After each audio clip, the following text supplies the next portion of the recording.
All right, good morning, everyone. It is 8:02 a.m., June 12th, 2026. It is, I'm going to go ahead and call the full board meeting to order. Mr. Carlton, can we have roll call, please? Present? Present.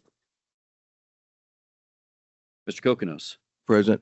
Mrs. Barnes, Present. Dr. Bhatia, Present. Mr. Crane, Dr. Deloche, Present. Ms. Del Rosal, Present. Dr. DeStefano, Present. Dr. Green, Present. Mrs. Harrod, I'm here. Dr. Jones, Here. Dr. Martinez, Present. Mrs. Morgan, Present. Dr. Naidu, Present. all right, Dr. Quinones, Present. Dr. Tibbles, Mr. Troncoso, Present. Dr. Vanderwide. Yes, sir. All right, do have a quorum and may proceed. Thank you. I would remind everybody of our mission. It is to protect and enhance the public's health, safety, and welfare by establishing and maintaining standards of excellence used in regulating the practice of medicine and ensuring quality health care for the citizens of Texas through licensure, discipline, and education. We'll start this off with the board member report. A couple of things that I would like to highlight. First thing, I just wanted to congratulate our executive director, as he is now a colonel in the Air Force as of June 1st. So congratulations. It's always great to see our staff or our members serving our country, and sometimes taking some time away and going into a cooler place like Alaska a couple of weeks ago. So we're a little jealous, but congratulations.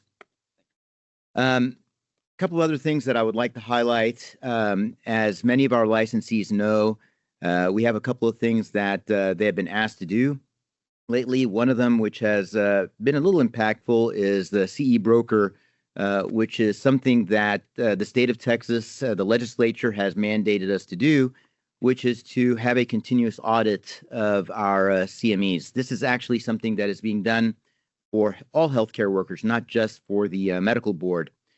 CE Broker is the entity that is being utilized for our licensees to upload their CMEs on an ongoing basis. Although we've asked everyone to start doing it from the past month, it is actually set to go live on September 1st, where it will be mandatory. I know that there have been some hiccups in the process, which is why we started the process several months before September. I believe we've been working with CE Broker to make some changes to help streamline the process, one of them being a live person for support without having to pay for the product. And I know they've made some other changes with the website to try to help streamline it and to make it easier. I know and I understand that change is always a little bit more difficult, especially when it's different from the past. I know a lot of folks don't like the idea of having to upload their CMEs for themselves to other entities, and on top of that, do it for here. I know that some organizations like the Texas Medical Association, some of the boards like AAFP have started processes where they will actually go ahead and send the CMEs directly to CE Broker. So that process, I think, is going to help streamline the process somewhat. I do know that CE Broker is in several other states also, so licensees who are licensed in multiple states, they should be familiar with the process and see that in place. The other thing that has been asked of our licensees, and again, this is something that is for all licensed agencies in the state of Texas, is the lawful presence that has to be submitted to the board prior to license renewal. On our website, it talks about different ways where you can meet that qualification for substantiating lawful presence. I would just remind everybody that there are a couple of ways, such as submitting your passport or submitting your real ID along with a birth certificate. When you do that, you would not be required to have to renew it again after 2 years. Anything else, you will have to submit it every 2 years with license renewal. So again, if you're able to at least give your passport, well, submit a copy of your passport, or a real ID, your license with a real ID along with a birth certificate, that would be the most helpful. Just remember that as this requirement just went out recently, the staff has been getting thousands and thousands of these in. So please give yourself a little bit of time. Don't do it the day before your license renewal is due. You'll find that you won't be able to renew your license until the documents have been verified, and it opens up your ability to renew. I know staff is going to hit me for saying this, but even if you're renewing a year from now, you can send your documents in. It probably won't be prioritized, but they will get to it and they'll be able to upload it in. So that way you're not waiting until the last minute to try to get it in. And obviously, as we get into, several months in the process, I think the volume will start tapering off and it won't be, so much burden on the staff. But I will let everybody know that these two major things has taken a lot of staff's time. It has, caused a lot of inquiries from our licensees to staff, which has overloaded our system. So I know a lot of licensees have been frustrated by not getting answers back quickly from staff. I apologize for that. That's part of the things that we'll talk about a little bit later on the Finance Committee report, having some funding for unanticipated things that the board is asked to do. These things are legitimate things that we are being asked to do, but again, it's not something that we would have anticipated budgetary-wise and staff-wise. So one of the things that we'll be looking at is making sure that we have some contingency plans for things that are unexpected. The last thing I would mention is, as many of you know, the Texas Medical Board is a member of the Federation of State Medical Boards. The FSMB is just an entity that we are all the medical boards are part of, just to help give guidance on different issues that come up. Obviously the Texas Medical Board is the only one that has the legal authority to pass rules and regulations that govern our licensees, but we do have conversations with the FSMB when it comes to issues that come up, whether it be on discipline, on boundaries, and the new thing, of course, is with AI. Artificial intelligence, or as many of us would like to make sure that it's always called augmented intelligence, as it should not be replacing HI, which is human intelligence. But with that, the FSMB is putting or has put a work group together that will be looking specifically at AI and the regulatory side of medicine as it relates to AI. There are a lot of other stakeholders that will be involved with that, although it's going to be led by the FSMB. The AMA is part of the work group, as is the AOA, American Osteopathic Association, as well as other industry groups along with government and so forth. As AI becomes a bigger and bigger component of how we are practicing on a daily basis, whether it's assisting our note-taking on a daily basis, and how that looks like with the patients consenting to AI being utilized, especially if there's passive hearing and it comes up with notes. There are some consent issues that are involved with that. But also there have been a lot of suggestions around the country of utilizing AI for renewing prescriptions. There is one state that has had proposed legislation around that. We've had also two other states which have had proposed legislation around creating a new AI board that would govern and license and regulate AI. These were all proposed boards. None of the states have actually passed this. But what was proposed in the two states where this was contemplated involved, I believe, only one or two licensed physicians on the board, along with other entities such as industry and so forth. I think that raised a lot of concerns, making sure that, again, the HI, the human intelligence component, is there as we govern and license and regulate AI. It'll be interesting if we ever get to the point of licensing an AI entity to practice medicine. I don't think we're there, but we want to make sure that if there are going to be rules around that they are properly thought out, and it doesn't lead to unintended consequences. So it'll be interesting. It's going to obviously try to anticipate what this will look like, as this is moving very, very quickly.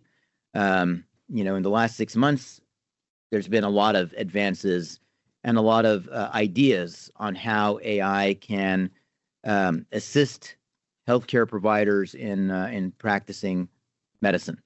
So we've just got to be careful and make sure that we're thoughtful on how that looks like.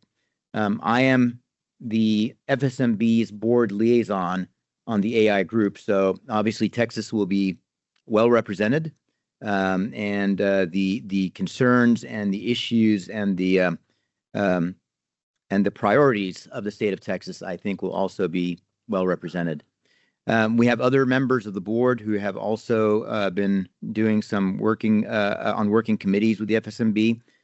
Brent, I believe, has been reappointed to the Finance Committee of the FSMB, and Tamika, I believe you're also on a committee. Do you remember what committee it is? It's also Finance Committee. On the Finance Committee. Yes. Excellent. So it's good for our Texas board members to be involved in that.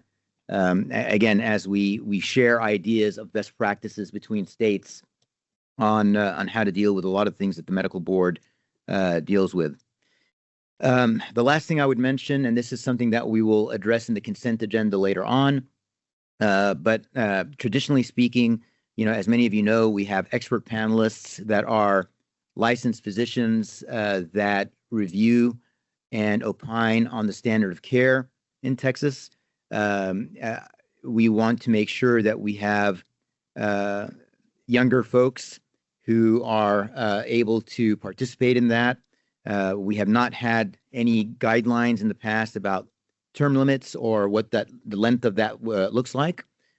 So we are directing staff, based on conversations yesterday, to go ahead and put a 6-year term limit on our expert panelists.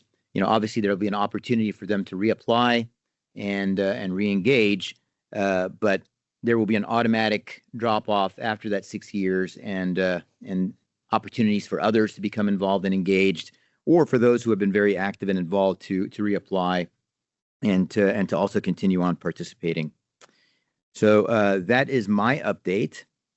We are in the middle of summer, and obviously things are moving forward. We have some rules that we're contemplating. We're not going to be actually taking care of it today because our ketamine rules that we put forth for comment at the last board meeting hit the register.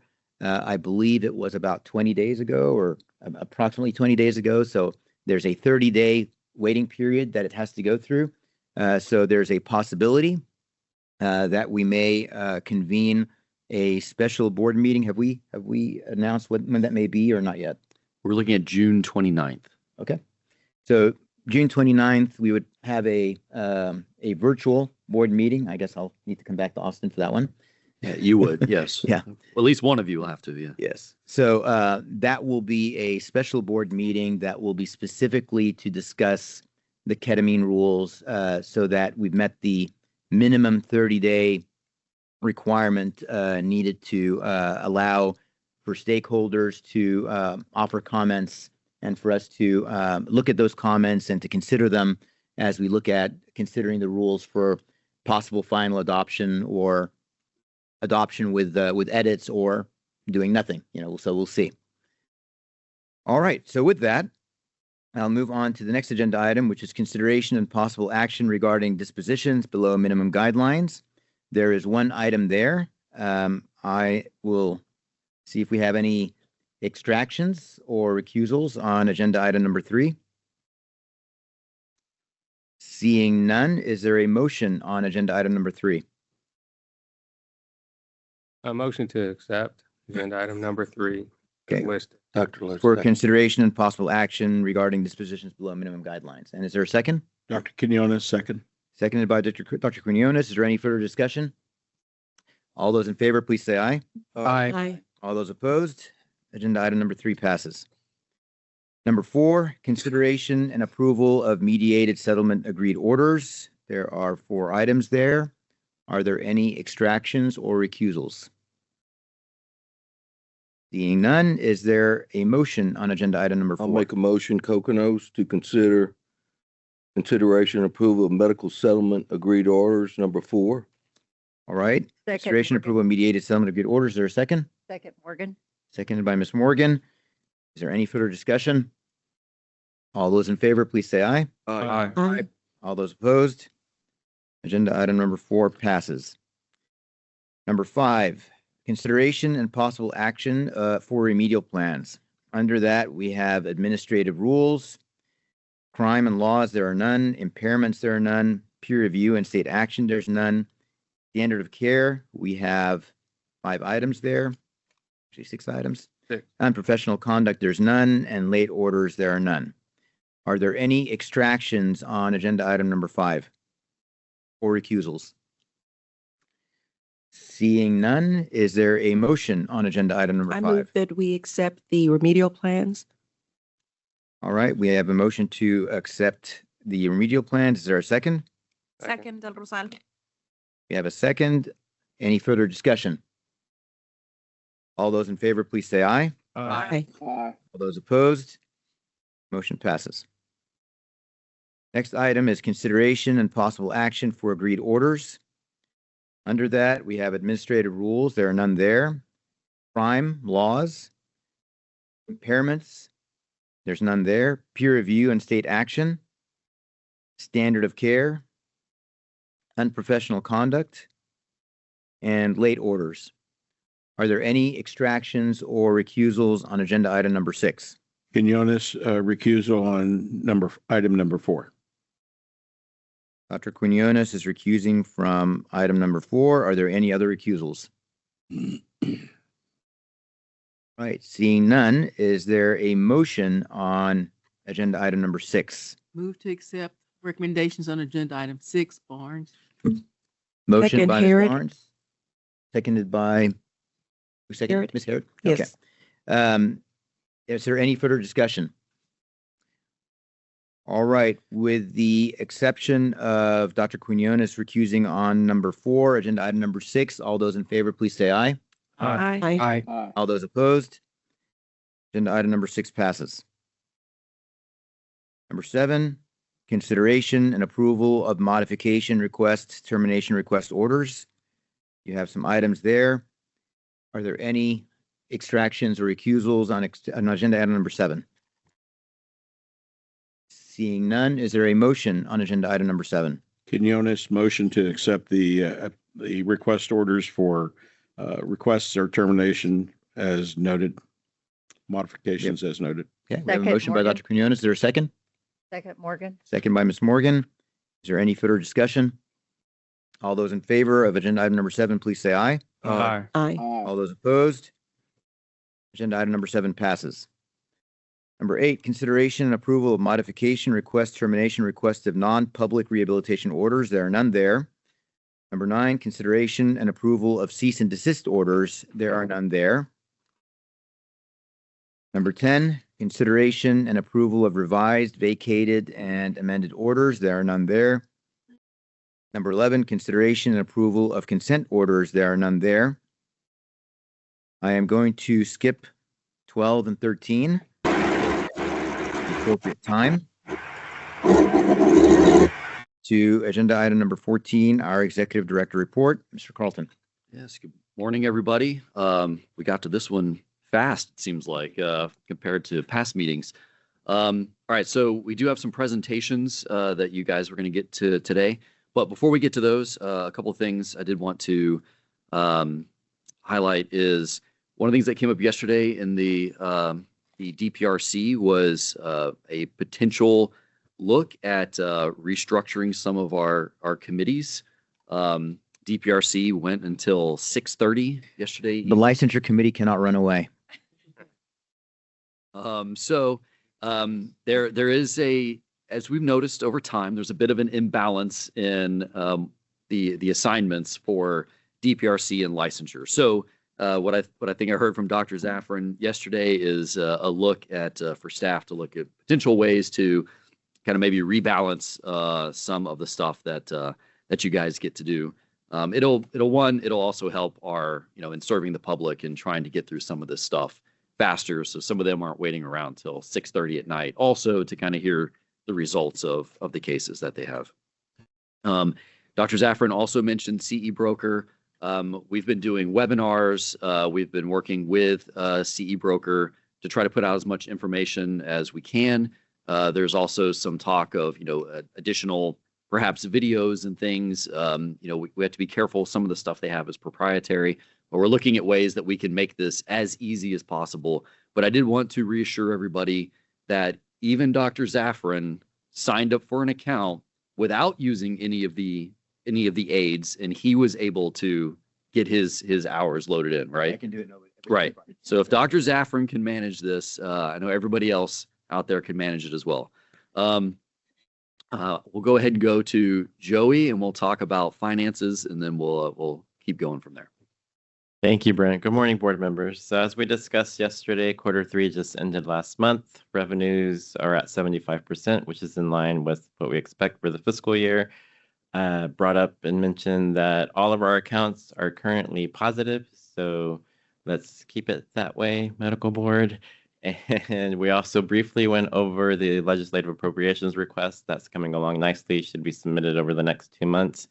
And we discussed the compensation analysis. And then the last item that I mentioned was we are pending the final report from the comptroller's office for the financial audit that they did against the agency. So pending any questions, I can hand it back to you, Brent.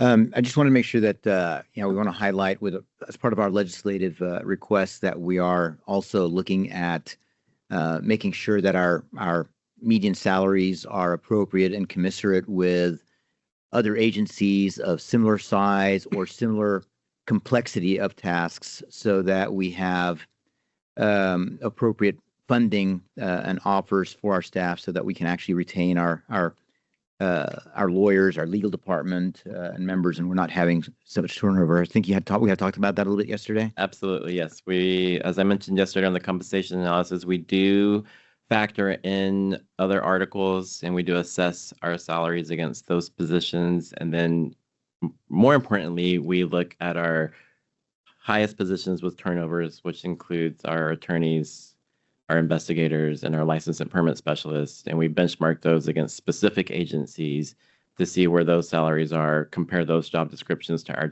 job descriptions to see where we can make improvements for those salaries. And we put that request forward with the legislators. Right. And can you just speak quickly as far as what we talked about a little bit earlier on, from the standpoint of the flexibility to utilize some of the funds that we have available for contingencies, such as what I kind of discussed a little bit earlier on? Absolutely. So as I mentioned yesterday, historically, we have always presented what the agency overall gets to keep as far as revenue collections. Over the past 4 years, that's been 50 to 60%, and that has improved significantly over the last 6 years. As we drilled down into the actual fund and the revenue collections and where they go, Fund 1 is swept by the state. Fund 5105 is kept by the agency, and Fund 5147 is kept by the agency. So when we look just specifically at Fund 1 and go back historically, those revenue collections, the agency retains about 50% of what's collected. This last session, that did slightly increase, but as I also mentioned, as our revenue increase year over year, that delta will decrease if the legislators don't increase what is appropriated to us. So it's important to let the legislators know when we go into session that even though we are requesting for them to provide us with additional funds, we're not necessarily asking them to give us funds because we already collect the funds. We're asking them to give us authority to use the funds we already collect. And there are measures that the legislators could provide the agency for contingency items. We could incorporate some riders specific to different funds, or we can shift how some of the funds are collected and shift them and direct them to our Fund 5105 and our Fund 5147. So that's an important message that we will continue to let the legislators know that despite our large exceptional item requests that we always go to year over year, we're not asking for funds. We're just asking for the authority to use what we collect. And one last question, and this may be a question to Mr. Carlton, along with you, Joey. Are there sometimes requests of our staff to provide? I understand, like for example, with open records, that there may be some extraordinary requests that are made that may put a financial and time burden on our staff. Can you speak a little bit more to that and how we're going to try to address that? Yes, we can. So, open records are important. They're part of transparency in government and being able to get public information out to the public. And it's always something that, it's been around. I think open records laws were passed back in the 60s or something like that. But during my time here with the board, over the last 8 years, it seems like it doesn't seem like the volume of the open records requests that we've received continues to increase fairly significantly. And so, you can get individual requests for, hey, I'm looking for, this particular document or these 10 documents type thing. One of the really big ones we've received here recently, and they can come from the legislature as well, is a request for essentially all of our documents over like a 5-year period to do with every case that we've had. And so in order to fulfill something like that, which is, we don't even have a final count of the total number of documents. I think I've estimated it might be somewhere around 1.5 million or something. So we, we're looking to do what we can to fulfill that request, but it's going to take a lot of time for people to do that because we can't just turn over the documents without putting in redactions that are required by law. And so for staff to do that, it's going to take a significant amount of personnel hours to complete. So yes, for that specific one and for other ones that we get that are very voluminous requests, we're going to have to ask the legislature for additional staff to help do this. Because if not, it will literally probably take 20 years to fulfill one of these requests.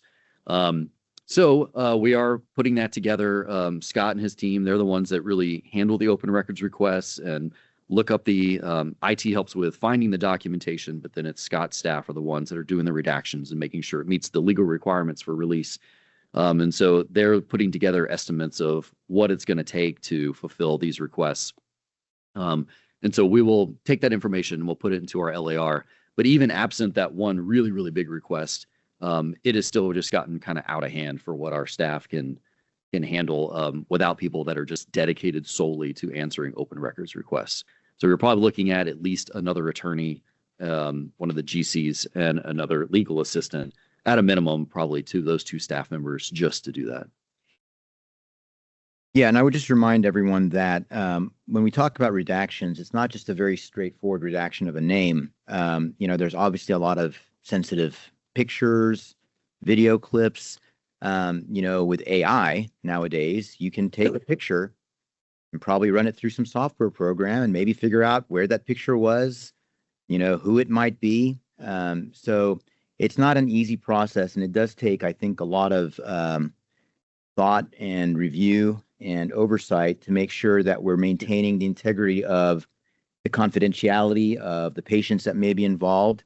I understand that there's a legitimate request for open records out there. I just always want to remind the public that these are patients' lives and their information. So even though there's a legal requirement to provide the records, we also have a legal requirement to make sure that we're protecting the confidentiality of those individuals. As I'm sure that if it was, one of you out there, you'd want to make sure that we're protecting that to the extent that the law allows us. So that does take a lot of man hours. And remember that these are folks who are already doing work for the board. So what ends up happening is that as we take them away from doing the normal work that they're assigned to do, it delays a lot of other things. So when we get complaints about investigations taking longer than expected or reviews taking longer than expected, it is because we're having to pull resources from one area to provide it for another. And I think that's why there's a legitimate reason for us to go to the legislature and say, look, obviously this is a legal obligation that we have, but in order to fulfill it, there's going to need to be additional resources. Or as Brent said, we may have to just dedicate, one staff member spending a couple hours each day, which I think we calculated it out to take about 20 years, which I don't think meets the interest of those who are making those requests. But at the same time, these folks have a job that they have to continue on doing. So So I know that will be an ask, and I think that the explanation of why is going to be important. Like I said, open records are open records, and requests are requests, but we have to, we have to be able to make sure that we're meeting it in a way that is careful and that is appropriate to maintain the integrity of it. Dr. Green? Are you permitted to tell us who made the request for the 5 years worth of records, or is that confidential? I'll let Mr. Freshour answer that. I mean, the requester, if you want to know, I would say probably at this point, I'd rather not talk about it because we're also developing the criteria, and Dr. Zafran and Mr. Carlton were just speaking to it.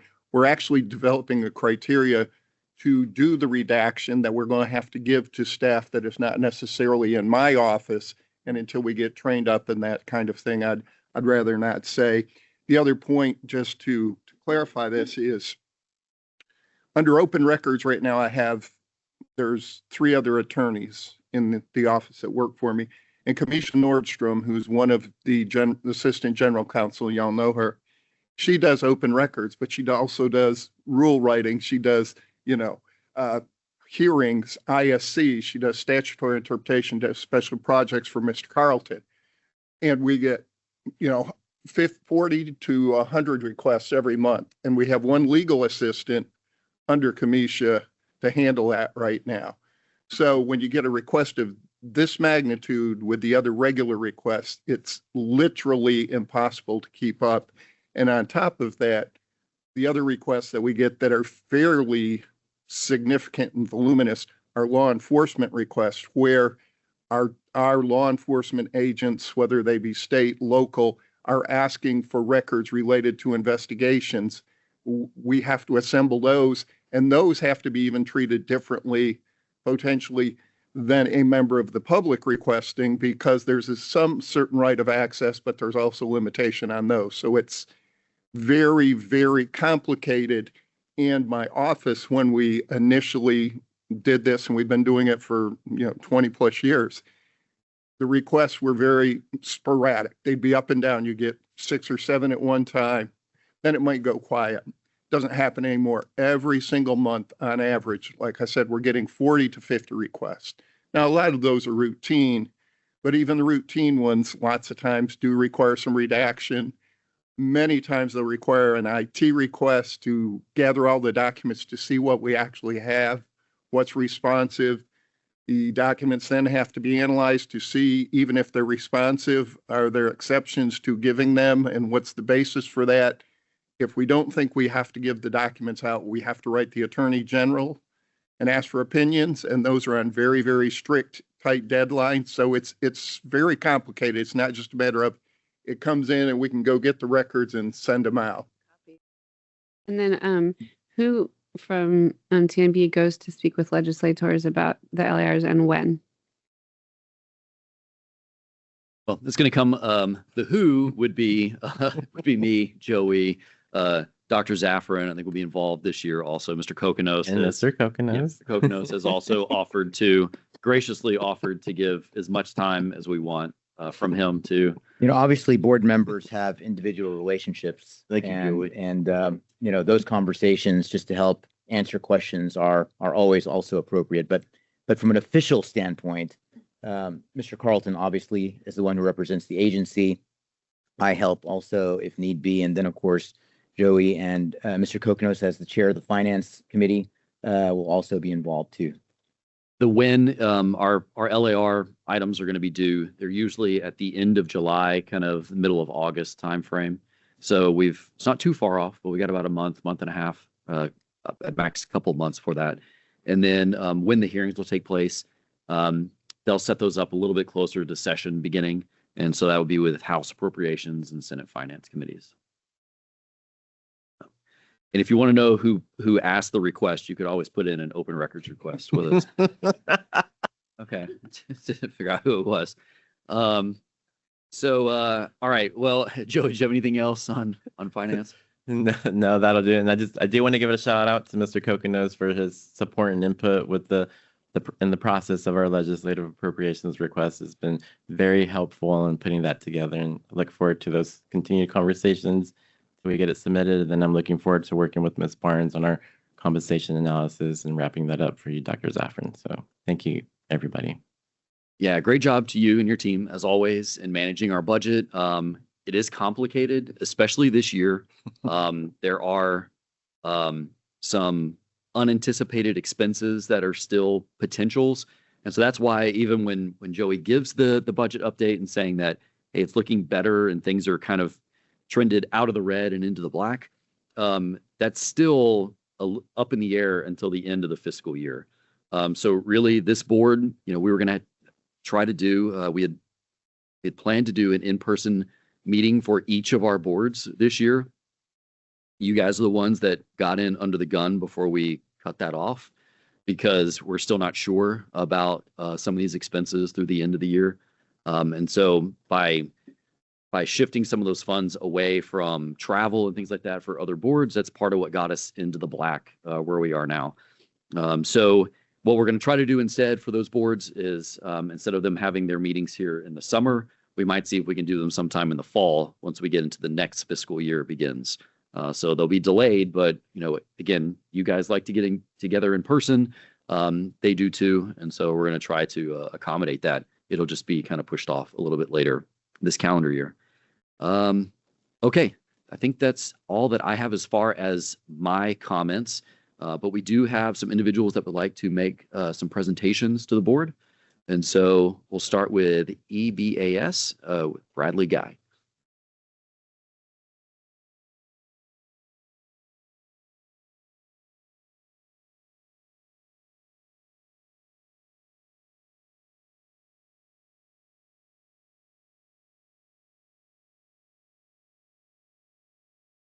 Is the green light on? There we go. Yeah, Technology. good morning. I appreciate you having me here today and giving me the opportunity. There's no better way to start a Friday morning than to talk about ethics, and so I figured I'd start the day off with a bang for you. I was flying down. We're based in Colorado, and I was flying down yesterday, and an article came across my phone. I'm sure, I don't know if anyone's seen it. It was from Air Canada, and it was a pilot that had flown 900 commercial flights without a proper license. It was almost back to the Hollywood flick of Catch Me If You Can, if you remember the Leonardo DiCaprio movie. And it made me think, how does that affect everyone in today's world and society? And there's a pilot that was deadheading behind me, and I was just picked his brain, and I said, what do you think about this? And he said, I've never been asked so much if I have the correct credentials when I fly my airplane over the past 2 days. And it's very similar to ethics, right? And it's very similar to healthcare, where you have people that are placed in undue scrutiny and further scrutiny because of actions of their counterparts. And that's really where EBOS is. And that's why I'm here to talk to you today. There is always a necessary pathway for remediation, which includes education. I want you to put on your glasses and look at this from an alternative perspective. What are other tools that we can incorporate into your disciplinary process alongside education to further enhance your understanding of your licensee's ethical and moral competency? And EBOS is a tool. It should be a part of the solution. By no means is it the only solution. My goal here today is simply just to educate you about the product and the service, how other medical boards are using it, and then hopefully work together to help combat ethics and boundary violations practice in the state of Texas. Next slide, please. So this is our footprint. There is a fancy map that didn't get translated over on the right, but we are partnered with over 150 regulatory boards in 37 different industries. Obviously, physicians and medical being one of those. We are in over 41 states. EBOS is a scenario-specific assessment that is taken at a Prometric testing center local to the professional here in Texas. So it is taken at a Prometric testing center. They are not allowed phones, watches. We had a physician show up 3 months ago wearing meta glasses and an earpiece trying to pass our ethics assessment. So it just goes to show you what people are willing to do and what shortcuts they're willing to take. Keep in mind that's a physician, right? So this is not a lower level profession. This is a doctor, and it was really fascinating. I called him and I said, what happened? Like, what's going on? And he said, I didn't trust myself to that I could pass an ethics assessment. So I needed support. And I figured with AI that could help me do that.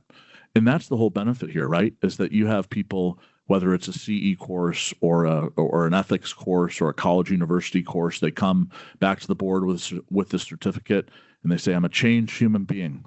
And then 6 months later, they're right back in front of the board again. And you say, what happened? Well, family got in the way, or I'm stressed, or I got a lot going on. And our job here from an ethics perspective is not to slap someone on the wrist and ruin their life.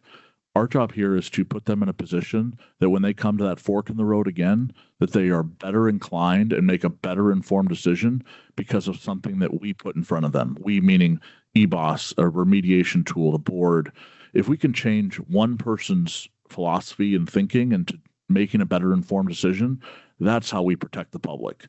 I go around presenting to board meetings all the time, and the number one thing I hear is, we're here to protect the public. And I said, great. What do you do to protect the public? Well, we've done this ethics course for 36 years, and we just do it because that's how it's always been done. And so I want you to put that lens and look through a lens of what else can we do, or how can we quarter turn a process to give us more information than we currently have now. Next slide, please. So nearly 1 in 4 employees have witnessed or been involved in unethical behavior in a professional work setting, which I don't think is surprising to anybody. 60% is actually never reported. And so that mountain of cases that you guys have to deal with could be significantly more if more people reported it.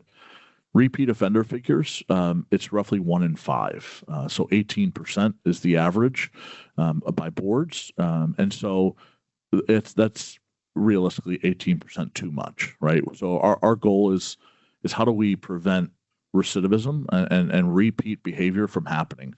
There's always going to be bad players out there, but how can we prevent licensees from making these issues?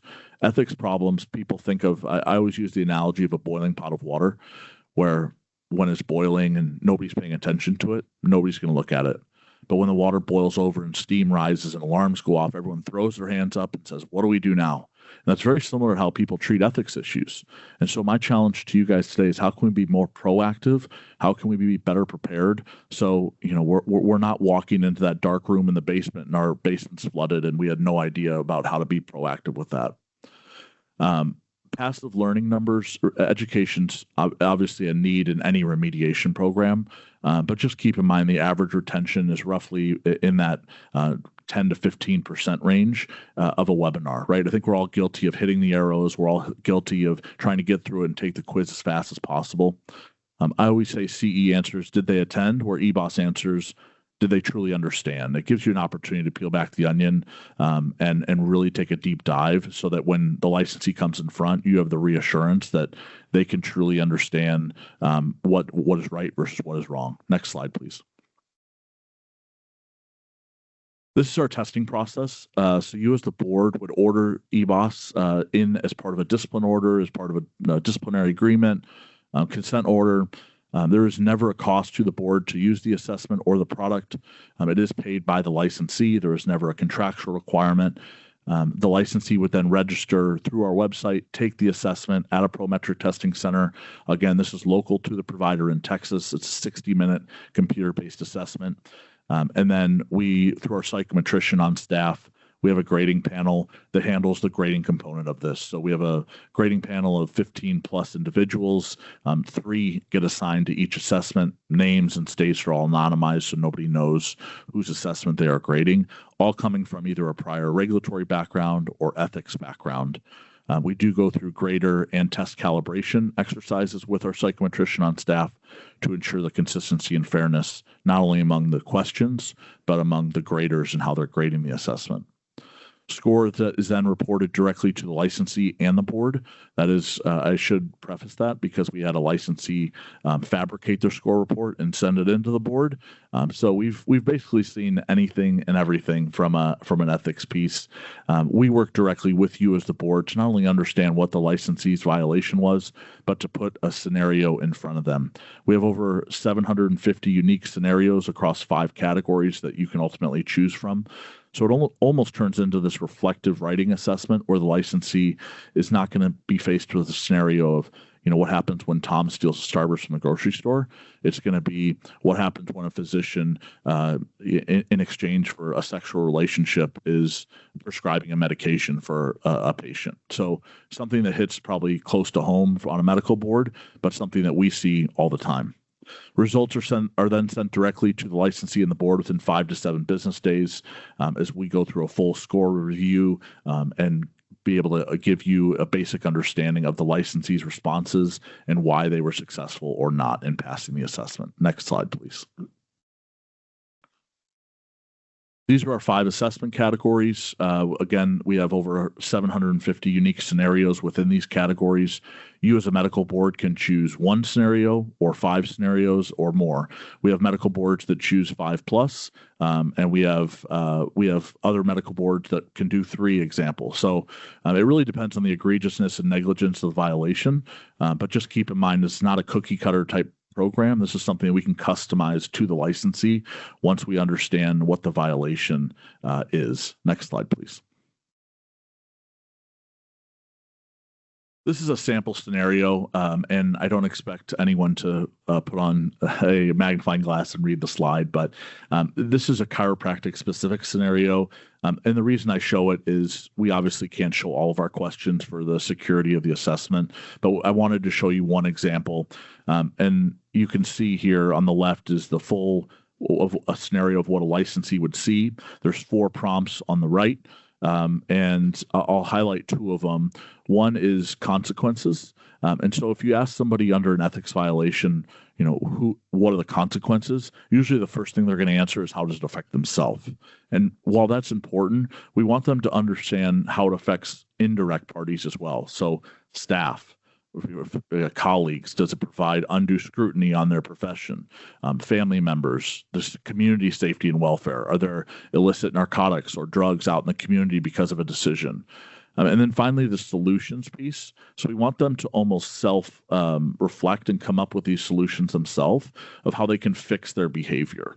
And it's not uncommon. I'm sure you as a board see it all the time where a licensee will come up to the board and say, I don't know why I'm here. I didn't. Everyone's doing the same thing. They almost come with this victim mentality, very similar to me. They'll call me and say, I have to take this. I don't know why I have to take it. And I said, just look at it from a 40,000-foot view and try to understand where are your blind spots. And that's the key word here is how can we identify where someone's deficiencies and blind spots are and help them understand those. And it's not uncommon for a licensee to call afterwards and just simply say thank you. I just had a physician call me about 3 weeks ago, and they said, I knew what I was doing was probably on the verge of wrong. I just didn't know how many people it was affecting. And because of your assessment, and I had to come up with it myself, it really was a great learning. And I've been able to use a lot of those in my practice. So that's truly protecting the public. That's truly making a difference. And to hear that feedback is what drives me every day to try to incorporate this into every single regulatory board around the country. Next slide, please. This is our testing rubric. You can see across the top is the 4 sections we just went through. Going on the left side is a score report from 1 to 4. We're looking for a 12, so it'd be the second row and up. The maximum is a 16. Our average pass rate is 68%. And so that's not too surprising. We're not on a standard academic bell curve. We about 90% of people that take the EBOS assessment are under a violation of some sort. What it does go out and show you is it's not going to be your check the box type of assessment. This is something where they are going to have to use their critical thinking, their decision making, and their ethical and moral competency to truly understand and be able to pass this assessment. Next slide, please. So we talked about no cost to the board. There is no contractual requirement. Each scenario is $400. So that's paid by the licensee directly to EBOS, of which those results then get shared with the board. So keep in mind, if you do multiple assessments or multiple domains, it would be that 400 times however many scenarios that the licensee is required to take. Next slide, please. So how does EBOS help you? We partner with you to not only protect the public, but we provide a thorough review of your licensee's ethical and moral compass. We're an independent partner. It's a legally defensible product with a psychometrician on staff that can talk through the study and the structure of the assessment and why it is the way it is. This is not a multiple choice guess-a-thon, which I think is important to identify. This is an essay. So somebody's going to have to answer use their critical thinking, use their judgment, and answer these questions. AI cannot have an impact in this because they're not allowed phones, they're not allowed internet, watches, now Meta glasses, and they don't have internet browsing capability at the computer testing center as well. And so, again, this is a part of the solution. This is by no means the only solution. And I hope you see the value of how eBOS can be a part of it. You know, a lot of people say, well, how does eBOS fit into this portfolio?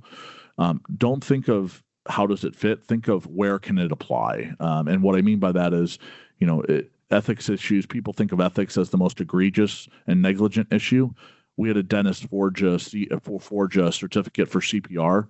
They went through to put the licensee under anesthesia or put the patient under anesthesia.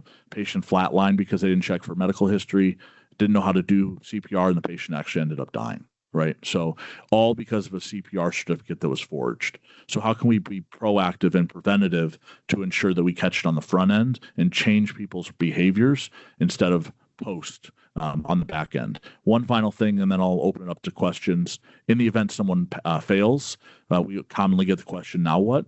We have partnered with some education partners of ours to offer education as part of that remediation. Usually boards do require licensees to pass eBOS, so there would be a retake necessary, but just know there are educational resources that we do offer out there as part of the solution as well. So next slide is the last slide, but again, that's just me. Appreciate your time and happy to answer any questions this morning. Thank you for your presentation. Do the board members have any questions on the courses that are offered or, yeah? If there's a failure and they have to retake, is it another 400 or is it another payment again? It'd be another $400. You said, thank you for your presentation. You said it was per assessment. So would they come back and take the same assessment if they failed that or what? So they're not going to be given the same scenario for obvious reasons, but it'll be another scenario that is very closely aligned to it. But it will be a clear deviation from what the original scenario was, so they can't just go back and reapply what they learned. So how many testing sites in the state of Texas? I don't want someone to have to drive, 500 miles to get to a testing facility. Yeah, no, we're in every major populous city in Texas, and I'm happy to send the locations. I can't tell you offhand how many Prometric testing centers there are, but it's where nurses take the NCLEX. I mean, they're prevalent throughout the state. Proctored. Yeah, absolutely. Yeah, it's a proctored assessment. In the event they're out of state, they can also take it out of state of Texas if they want to take an ethics assessment on vacation. We've had somebody do that recently, so that is possible as well. What is the time requirement? Time frame requirement. What is the time requirement if you submit somebody to go to your class? So if they're allowed 60 minutes to do the assessment, in the event somebody comes to us, hypothetically on a Monday, they register for the assessment, they could be taken in as soon as Wednesday. So results would then be sent 5 days after. We could have a whole process wrapped up in a week and a half if we need to. And the results go to? So the results go to the licensee and whoever is designated on the board, whether that's an investigator as part of a compliance unit, whether that's somebody on the staff. We just work with the staff as part of our onboarding to identify who that person is, and then put the process in place. What we currently use is typically the UC San Diego course for boundaries, and that's like the 3-day course. So what differentiates your service is it's an in-person and not an online, and that it's like a 1-day kind of testing process versus what I'd consider kind of a more involved boundaries course, which is the UC San Diego one. What is that kind of your main differentiator for what other kind of courses are out there? So yeah, it's a great question. Our main differentiator is we assess if the information was retained in those courses, and so boards will use EBOS usually one of three ways. One, preventatively to determine where they are before remediation occurs. Secondly, they'll use it after remediation has occurred to determine that the information is stuck and that they can truly understand what's right versus wrong. It's usually those. I say three, but those are the two core ways that are used. So a lot of boards will use this in conjunction with their own ethics courses that they use. We simply identify, does the information, can they decipher what is right versus wrong in a professional setting? And so ours, it's not yes, it's done in person, but think of it more as an assessment. We're an assessment company. We're not an education company. It's really how it comes down to it. Yeah, I have a question. So in the assessment, is there a physician involved during this assessment? There is no physician involved except on the grading aspect of it. So the whole process is the licensee goes to Prometric by themselves. There's a proctor walking around while the licensee is taking the assessment at the center. And then once the score has been, or the test has been submitted, then there's physicians that help score the assessment, but there's no physician involved while their assessment is being taken. I have a question. I think you answered this, but I just want to make sure I understand. So you said it's a 60-minute per assessment. So let's say someone has boundaries and fraud. Is that double the time, or are the questions mixed in for the two areas? No, so it would be each scenario is allotted 60 minutes. So in the event that they need to do multiple assessments, they would just do it back to back. The average time that it takes somebody to do the assessments right around 40 minutes. So usually it's not a 60-minute where somebody's rushing through to complete it. And keep in mind, like, the spelling and grammar are not heavily weighted in the assessment. Is the content that is going to be driven for the grading purpose. We've seen people take 3 back to back to back. And then they're allowed I think it's a 30-minute break before they ultimately, if they want to do all in the same day.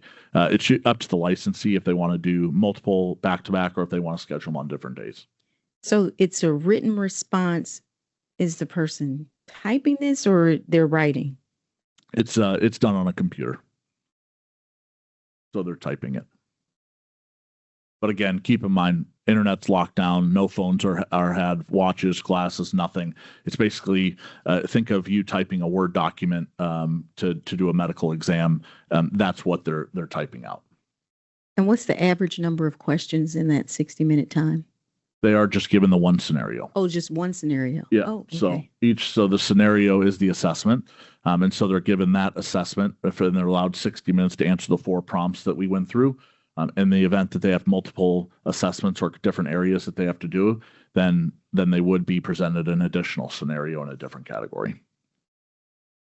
Is it considered useful or, I guess, psychometrically valid to do these over time, like that a physician would have to do one every year or something to make sure that it's still there? I mean, or how, or is that not valid? Or no, it's a great question. And absolutely, we have medical boards that will have people take an EBOS assessment as almost a maintenance type of program, where it'll be done on an annual basis. So if it's a very egregious or significant violation, they'll put them on a 5 to 10 year program, hypothetically, where every 6 months or every year they're being assessed to ensure that they are still ethically sound. So that is absolutely the possibility. That's usually the third case of how EBOS is used. So the other 2 I talked about, and then the third is through a maintenance style program.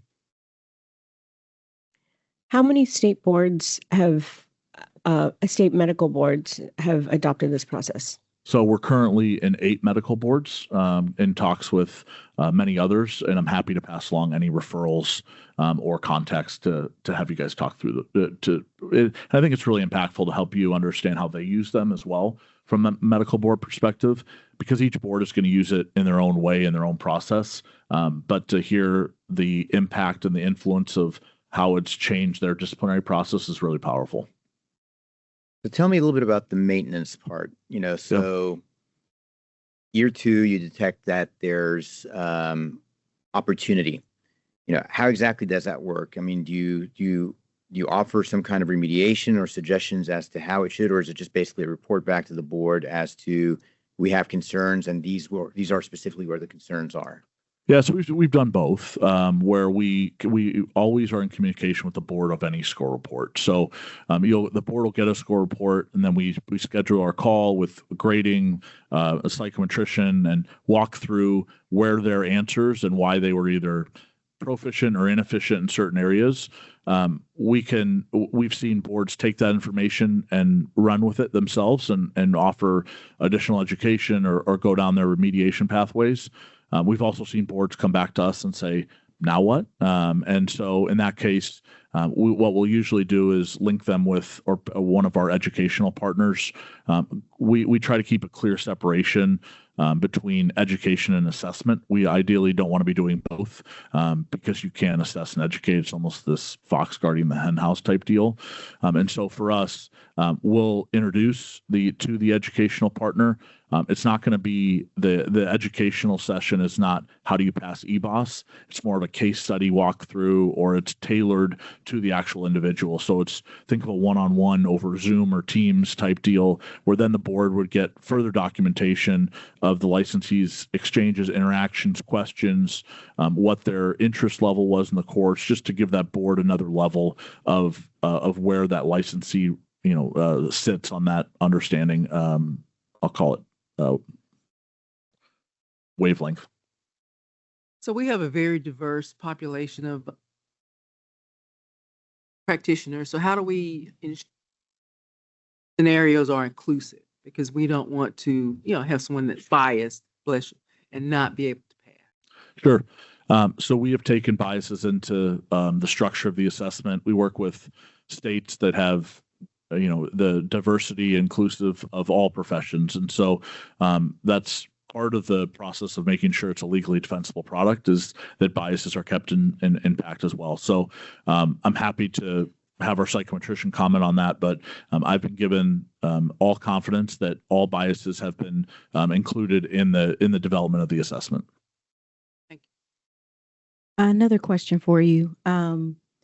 You said that the scenarios are reviewed by a physician. Can you tell me a little bit more about that, as far as how those people are selected?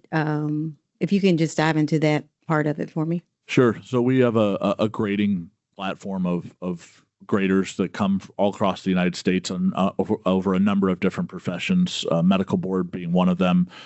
All coming from, as I said, either a regulatory board attorney, regulatory board experience, or an ethics background, whether that's a college professor in ethics or an ethics expert, I'll call it, in different aspects of where that lists.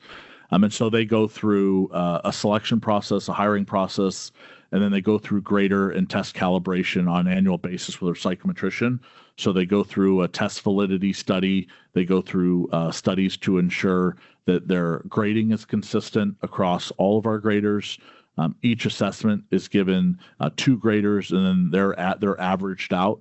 In the event that there is a split between a pass and a fail, we do bring in a third senior grader to go through that process. So they do go through trainings, they go through calibrations, both on the grader side and on the test creation side.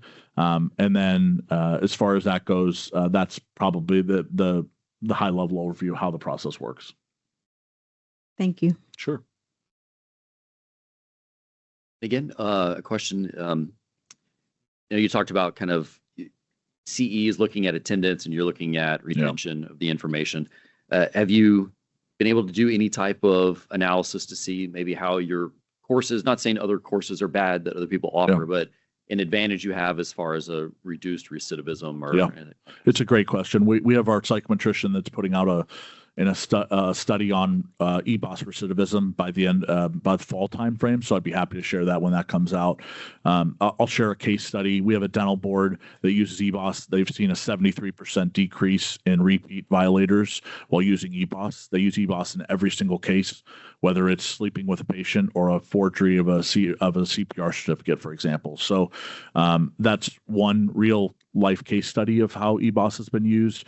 There's going to be a greater study and data dump into the study when it's actually written by our psychometrician. That just gives you a glimpse into maybe how it's been used. Oh, thank you. Appreciate it. Yeah.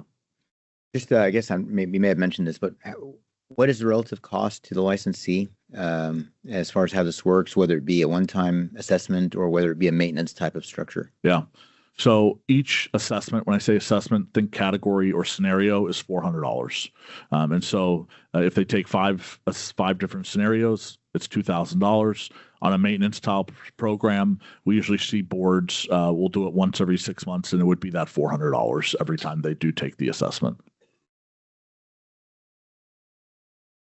Any other questions from the board? Thank you so much. I appreciate the presentation and giving us this additional information, and we do look forward to the results of the study later this year. Thank you very much for your time, guys. I appreciate it. Thank you. All right, next presentation will be from PBI.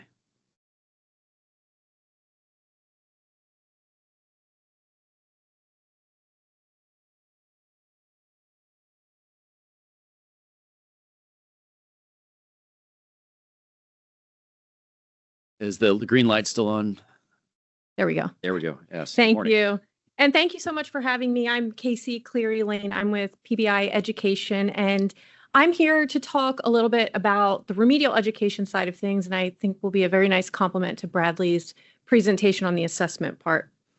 It's really great to be able to have the opportunity to share what actually happens in a PBI classroom, because the education setting is so impactful. I think licensees, this is feedback we get all the time, they actually surprise themselves by how much they've learned and how they carry that with them. Next slide, please. So at PBI, we are experts on unprofessional behaviors and then turning that behavior around.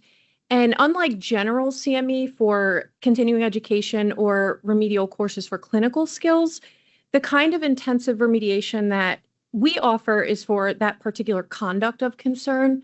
So some typical reasons for referral that we would see would be improper boundaries or relationships with patients or other members of the healthcare team, practicing outside of scope, fraud or financial misconduct, poor prescribing or record-keeping practices are common, and another common one now is misuse of social media. Next slide, please. So current Texas referral mix, this will just give you a good idea of where referrals are coming from. You'll see the orange section is from a regulator, so like the medical board, but this could also be from a nursing board, the acupuncture board. We work with chiropractors and dentists. And then that could also include anyone coming as part of a pending regulatory investigation. And then in the light blue section, you'll see a big chunk of referrals come from employers. So this would be before it gets to the board level, the employer's concerned with conduct, so maybe part of a PIP. And then some smaller sections here are professional schools. We work with those all the time. Some take the courses for CME only, but that is typically because someone was required to take a course with us, and then they found it so useful they ended up taking another course with us in record keeping just to improve those practices. And then the other category, the small percentage here, would be professional health programs. And we also work with leadership of hospitals that maybe they're having some issues, and so they'll take the course. We welcome them even though they're non-clinical. Next slide, please. And then I know we talked a little bit about recidivism in the last presentation, but recidivism can be very difficult to study, but we find it's really important to try because we want you to understand that these courses actually work. And so we published a research poster at a past FSMB conference, and we followed a group of a little over 200 discipline licensees from one particular state over 11 years. And you'll see that the vast majority here did not have any recidivism. And then there's a small percentage that did have recidivism in the same area of concern. And then there was secondary recidivism where maybe they had an issue with a different topic. And then the other includes those that maybe passed away or retired. And then there's also been recent research published in Academic Medicine in 2024 that also supports these findings. You may have seen that in FSMB newsletters. But the end goal here is to protect patient safety and keep physicians practicing, but practicing safely by giving them those tools to change their behaviors. Next slide, please. So why regulatory boards choose PBI? We have been around for 25 years, a quarter century at this point, and we have regulatory partners across all 50 states and in colleges in Canada. Our courses are ACCME accredited. They're private, neutral, and independently funded.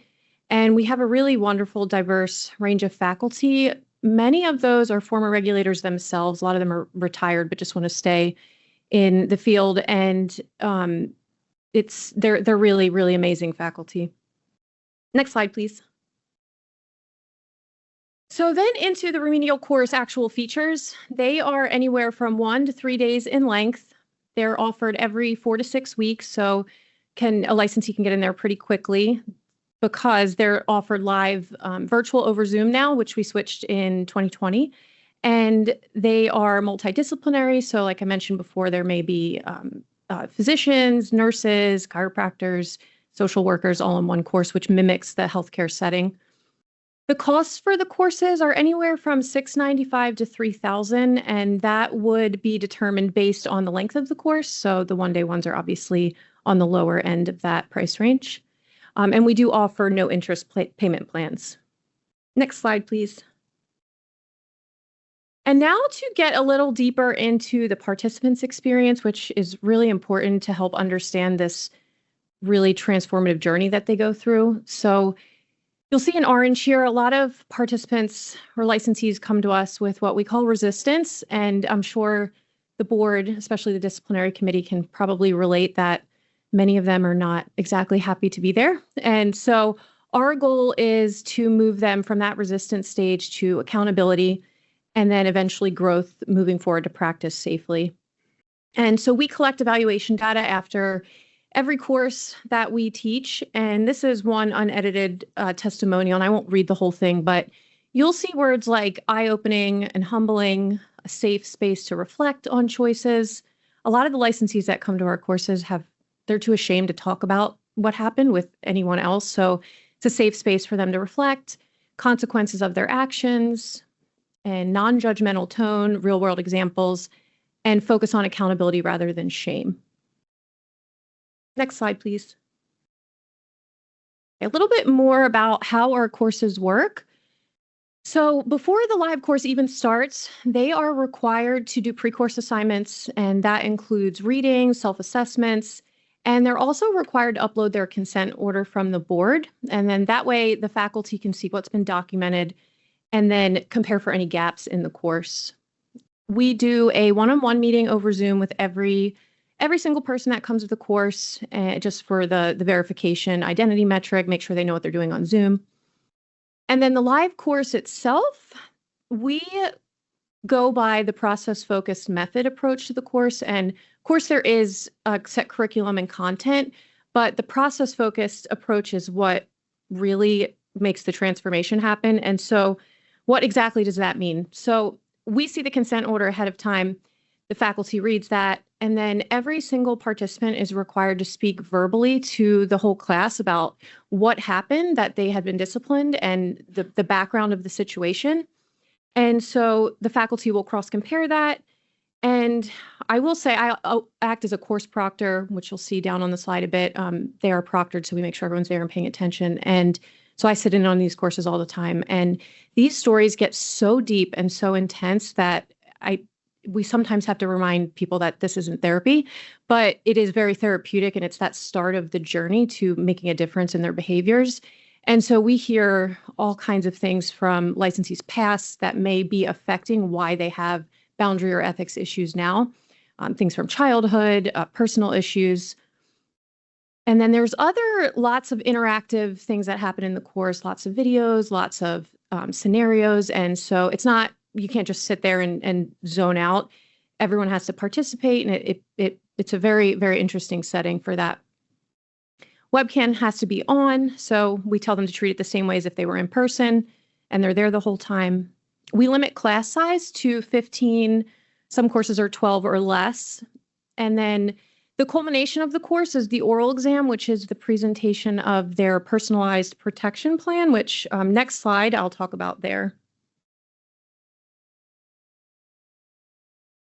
So the personalized protection plan is the most important part of the course. This is how they pass. And this is a living practical action plan that they create with the guidance of the faculty in the course. And so we break it down into 3 categories here. And They use what they've learned in the course, apply it to their own particular situation, and then have to have specific items under each category, which they then present orally to the group.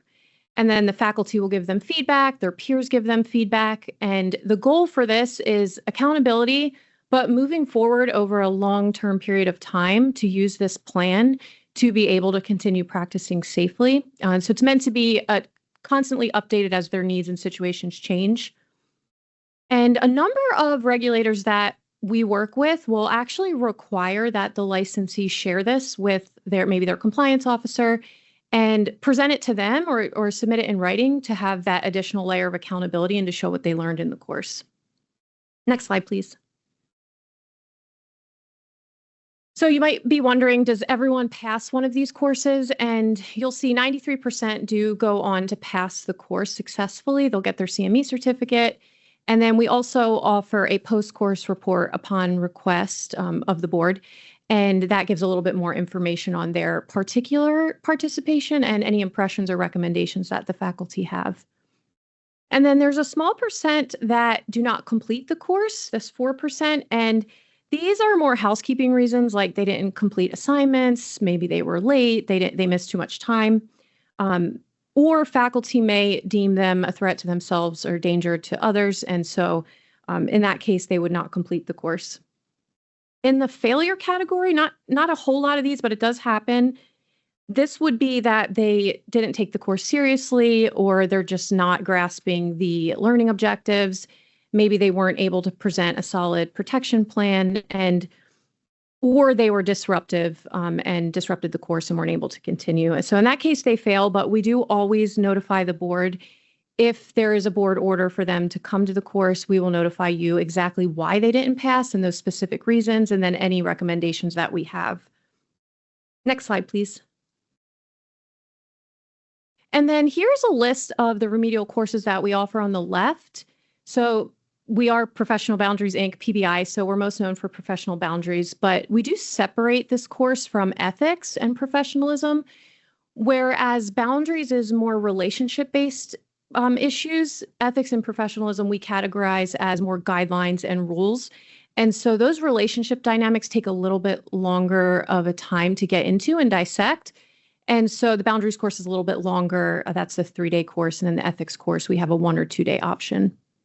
We offer medical record keeping and prescribing, civility and communication. And then the risk management course, this combines all of our other course topics into a short 1-day course that has modules from all of those. So that's really helpful to get the big picture in a shorter time. And then we do offer extended programs, our Maintaining Accountability with Support. That is a 12-week program, 1 hour a week, so longitudinal follow-up. And then we offer a record review program, so a chart review at 3 and 6 month intervals. And then we do offer coaching as well. Next slide, please. And finally here, we do have this section of our education that is on-demand preventative courses. And these are derived from the live remedial courses, from the info in those and our experience seeing the ways that healthcare professionals can get in trouble. And so these are just 2 credits. They are meant to be preventative, not for someone who has issues already, but this was a hot topic at FSMB this year. We presented there on our experience working with some states that have required this for every licensee as a preventative method. So boundaries, and then chaperone or observer training program. And then we just launched a U.S. healthcare cultural orientation program for internationally trained physicians. This is for CME. It's not meant to be an assessment, but this is a program that helps ITPs and IMGs culturate to how medical professionals work in the U.S. field as opposed to where they were trained or where they practiced before. And last slide is my thank you and any questions that you have. I have a question. Sure. You had a range of pricing on your courses, and I may have missed it, but can you tell me the difference in the price point? Yes, absolutely. So the courses start at the 1-day price is $695, and then they go all the way up to $3,000, which would be the more intensive 3-day courses. And the 2 3-day courses we offer are professional boundaries, and the civility and communication. Was that the extended program or no, not that? So that doesn't include extended, but extended can be added on to any of the live courses if the board feels it's a need to for the longitudinal follow-up, and that's an additional 600 on top of the live course. And for the 3% that failed and if they need to come back, do they have to repay again? Or how does that They work? do, but most of those that fall into the fail category, we would typically maybe recommend a different route because for whatever reason, the education didn't seem to be sticking for them, although that's a case-by-case situation. Thank you. Of course. And that pricing is for the participant, correct? Correct. It's for the participant. Yes. Crane here. I have a question.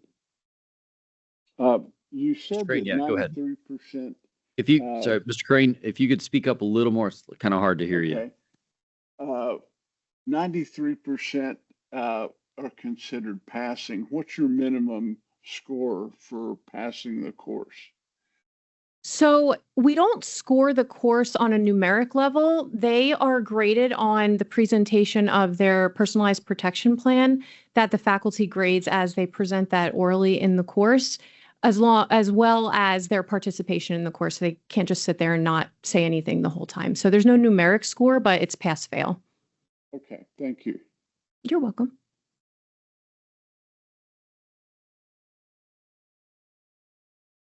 I don't Yes, have any further. thank you for the presentation. Of course. Is there an echo? So one of the things that you had talked about is assessment, for example, of international medical graduates and so forth. Now, this assessment is not based on evaluating competency in their specialty. This is around other issues. Is that correct? Correct. And it's not an assessment, it's more education to help them understand the culture of medicine in the US. So I know there's some other providers for assessments, but this would be if they needed help getting used to the culture of medicine here in the US. Yeah, no, that's actually an important point I was going to get at. And I guess I'm going to ask Brent this question. So we have a certain number of licensees or potential licensees who are going to go through an assessment. And I understand that the assessment includes an assessment of their competency in the specialty that they are declaring that they are wanting to get a provisional license under. One of the concerns that I've heard from the public is the cultural aspect of understanding the practice of medicine here in the United States, which I think is a valid concern. And the idea of going through a first provisional license, a second provisional license, is supposed to help expose that. But I wonder if there may be some value in education specifically around that. And frankly speaking, this is not just for those that we're assessing, but also for those who have met all the requirements, but and would be granted a provisional license. And again, this is kind of getting a little bit beyond what we've normally done before, but we do the jurisprudence exam for all licensees. I wonder if there's an appropriateness for a cultural assessment exam on foreign medical graduate licenses. Again, I'm kind of throwing this out there de novo, but it just kind of popped in my head. Oh, yeah, no, that's great. I've actually worked on a protocol. I have 2 individuals who want to come in and get those and work for an organization. But there's no structure right now. So that's a very good example. Are they culturally ready to deal with US? And if they're not, is there an education process to help them to get there? Yeah. Yeah. Because the tactical skills, the competencies, do you know medicine and how to do certain procedures? Yeah, some of them have that. But then again, that fit is what's missing, and how do you assess that and how do you train on that? And I think the biggest concern, and it's obviously better to hit this early rather than late, upstream rather than downstream. One of the biggest complaints that we get from patients on our current licensees is communication. Yeah, they don't listen. That's a big deal. Whether you're a graduate from, everybody obviously right now is a graduate of a residency program in the United States, but I think there may be some value in heading up, issues that may arise later on cultural assessments. And I think this is particularly important if we're going to be sending these licensees out into rural areas where those cultural sensitivities may actually be even more important. Mhm. maybe amplified. Obviously, this is something that we haven't discussed as a board, but I'm kind of throwing out there as a topic of not necessarily discussion right now, but maybe an idea to put out there and something that maybe really other boards may need to kind of look at. You know, we always kind of look at assessment of specialty, but the bigger issue that I actually hear from patients, not bigger, but maybe as important, is the cultural sensitivities, the communication style, you know, actually even interacting with other healthcare providers. What does that look like? Exactly. Because that may be very different from other places. It is. And we developed that course because we know there's a need for it with all the alternate pathways, but also because of our experience with the live remedial courses and seeing how physicians get in trouble, we have derived a lot of examples from that of how, like you said, communication or just maybe getting a little too close or a little too far from someone makes them uncomfortable. And so it's just, like you said, it's different here in the US, but it's also different from a big city to a rural community too. So we incorporate that as well, that there are And different or cultural the other practices. thing, Sharif, is we see, I mean, we had a perfect example yesterday in the licensure committee is how they ended up even talking to us or possibly in trouble was because of one of these cultural issues. It was just a, you know, didn't want female, this or that, you know, so I think, yeah, I mean, that they end up here, right? And so we can head it off in that time period of assessment. That might be a good- I'd almost want and again, I'm kind of getting ahead of myself, but I'd almost want a mandate Yeah.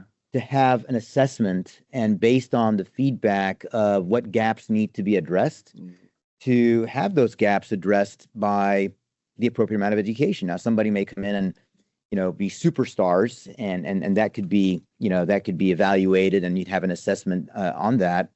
Or there may be others where they may have opportunities. And honestly, I think licensees would, or potential licensees would welcome that. Yes. Mhm. Exactly. So it would be an assessment prior to the education instead of just Well, so I'm instead of talking giving now, the education. So I'm now specifically actually talking about the alternate or the additional pathway to licensure. You know, we already have talked about instances where potential licensees would be automatically qualified for a provisional license. They've met the ECVMG requirements. They've passed USMLE step 1, step 2, step 3. They come from a country that has an ACGMEI accredited entity and they practiced within the last 2 years. Correct me if I'm wrong, Brent, but if you've met all those criteria, technically speaking, You can, yeah. you can already get a provisional license. That's one category. The other category is if you haven't met all those criteria, you have to have at least done ECVMG certification, USMLE step 1, 2, and 3, licensed in a foreign country, but you may not have necessarily come out of an ACGMEI accredited facility, or you may not have practiced within the last 2 years. So those are the two categories. I think in both categories, An assessment would be added. well, in one category, before actually advancing automatically to provisional license, I think that assessment, not as a block, but as a what else do you need as far as education. The second one is you have to have an assessment, whether it's through K-STAR or other entities, of your proficiency in the specialty that you're declaring.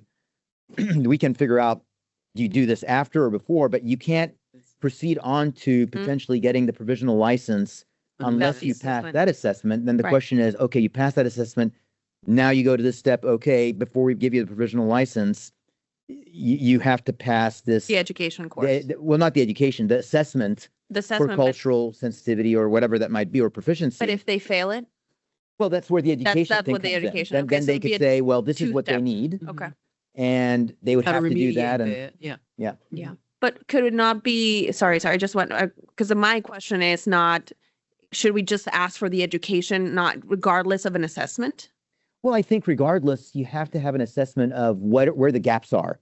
So otherwise, do we need to target? I mean, I'm sure there's different educational components.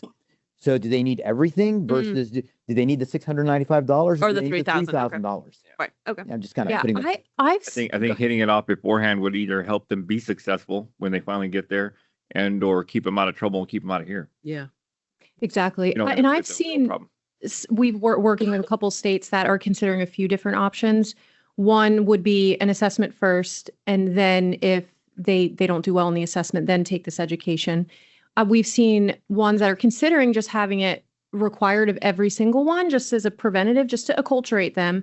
And then we've seen others who are considering saying it's not required, but we highly recommend this acculturation program to help you. It's more to help them be successful. So it looks like there's different ways that it's being considered. The only across thing states. that, and again, my lawyers around me can always help answer that question, but I think the mandate to automatically do the education might require a rule change as opposed to an assessment, then would let us know a justification to require actually going through that. So I think that may be the subtle difference between the two. Yeah, this is a good conversation, but this is not for what you guys offer. This is Yes. great. For any changes for 2038 pathways, this not on the agenda. So It's not, probably but I need to be- think it so was related to this conversation. It's related, but before we get too far into making changes, that is certainly something we can put on a future agenda to get into more detail on. Yeah, no, sometimes it's good to hear that because then we can Have a justify resource. having a Have a conversation Sparks to an bring this idea. up later on, because I think that just kind of opens up some thoughts in our mind as to some benefits, frankly, whether it's your program or others. maybe others, but we're hearing about yours that may be of value and that we could consider later on. Yeah, and we'd be happy to let any of the board members take that course complimentary. It's a 4-hour course at your own pace. It's on demand. It's not one of the intensive live courses. So if anyone wants to take that, we'd be glad to send you access. We appreciate the feedback since it's a new course anyway. Other questions? We have your contact information, correct? Yes, and I spoke about the course topics. We have a remedial course referral guide, and I have a stack of those. I'll leave them at the front if anyone have that for future reference. Thank you. Of course. Thank you so much. Thank you for having me. Thank you. Okay, we have one more presentation on enforcement. So we've got Craig, our Director of Compliance, and Anne, our new Director of Investigations. She is replacing Debbie, who had the audacity to retire. So we're very happy for Debbie and very happy to have Anne.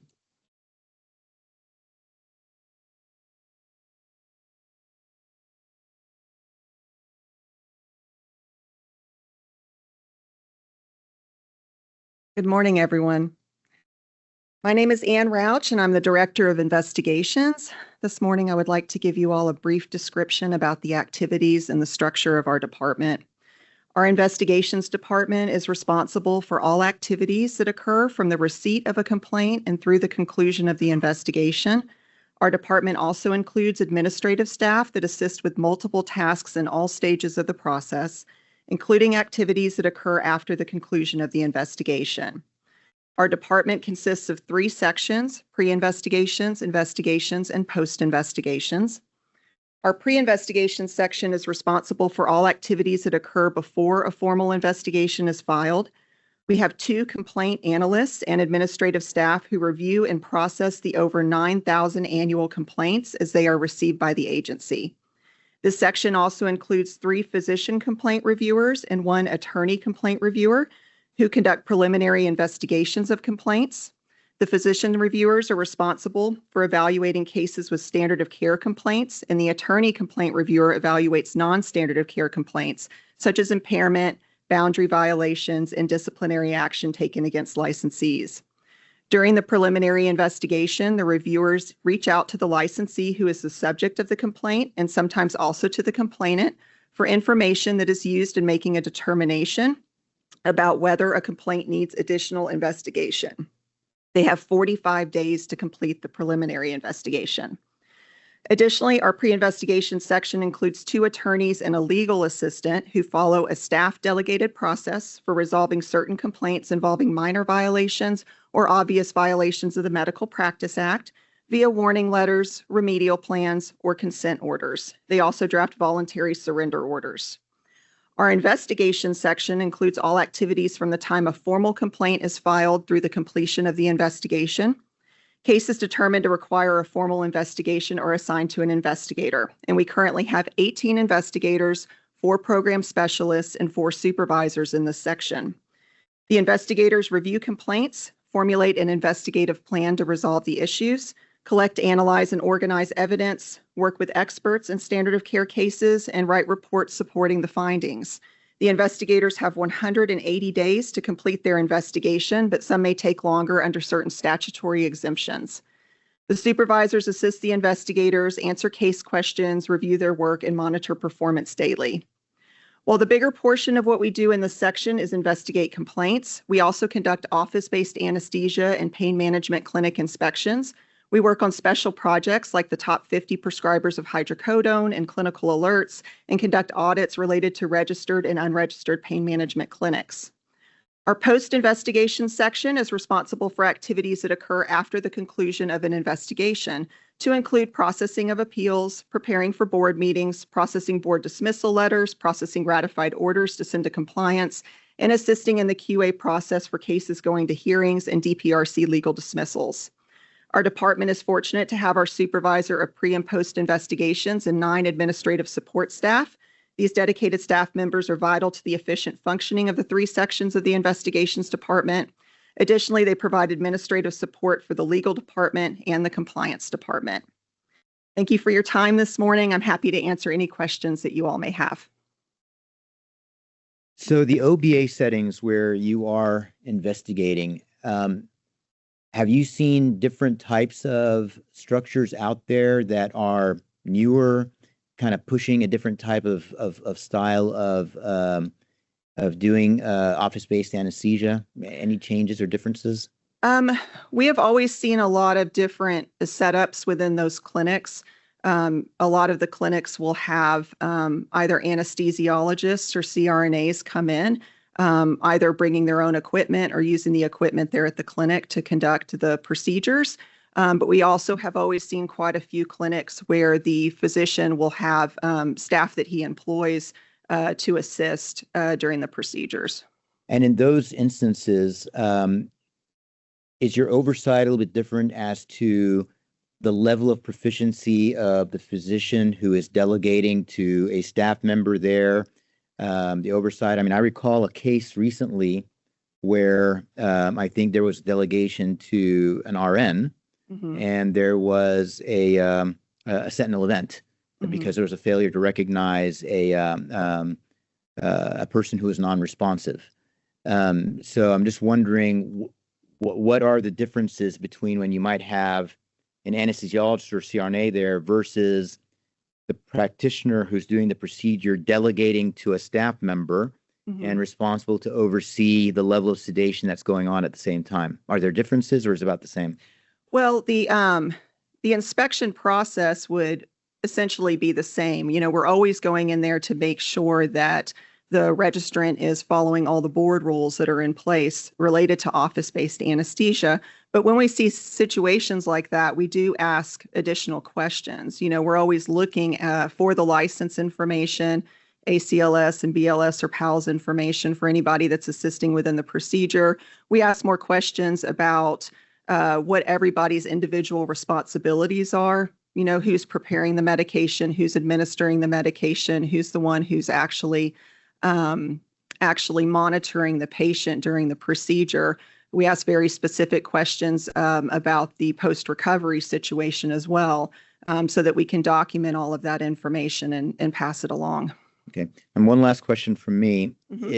Are there gaps that you potentially could see enhanced from our current rules, or even maybe legislative requirements that you would suggest or that you would think would help advance how this is being done safely, that you think would be valuable for us to know?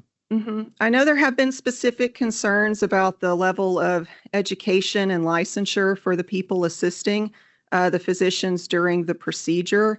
If we had strengthened board rules that aligned with what we all felt was the safe situation for performing these procedures, then we would be able to more easily enforce that during the inspection process. Now, I understand the dental board has rules to where the person they delegate to has to have the same level.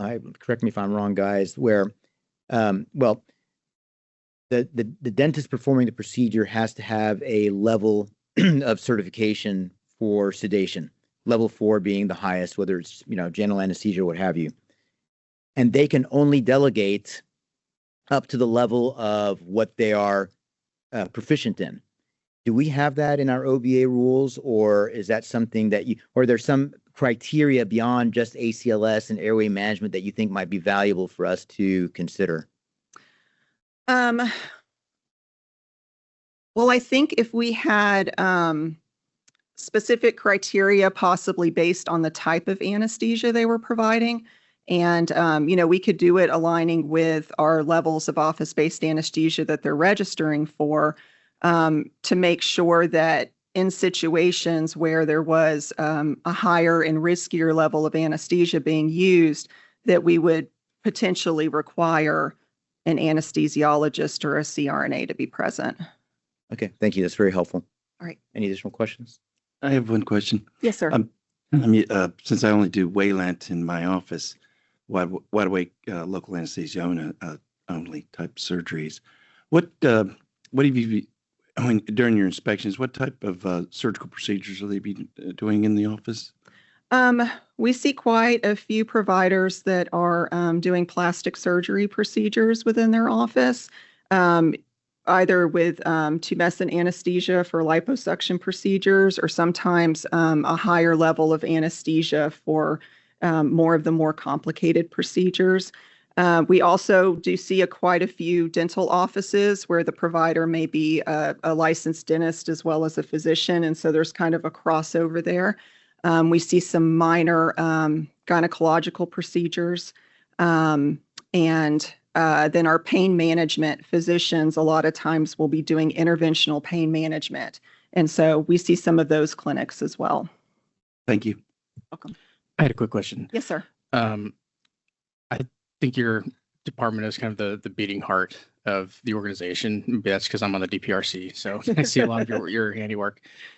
With our discussions earlier about Open Records Act and some of the requests being very large, is anyone in your department needing to be retasked to help with that, or are you kind of insulated from those things? It's not any sort of a permanent retasking, but we do take quite a few questions from the staff in Scott's department when these requests come in, to make sure that we're answering them appropriately and completely. So we are involved there, but it's not nearly as time consuming on the investigation side as what Scott's group is dealing with. Thank you. Yeah, I have one last question before I give it to Brent. Have you seen instances where sedation approaches deep sedation or general anesthesia in instances where there is not an anesthesiologist or even a CRNA present?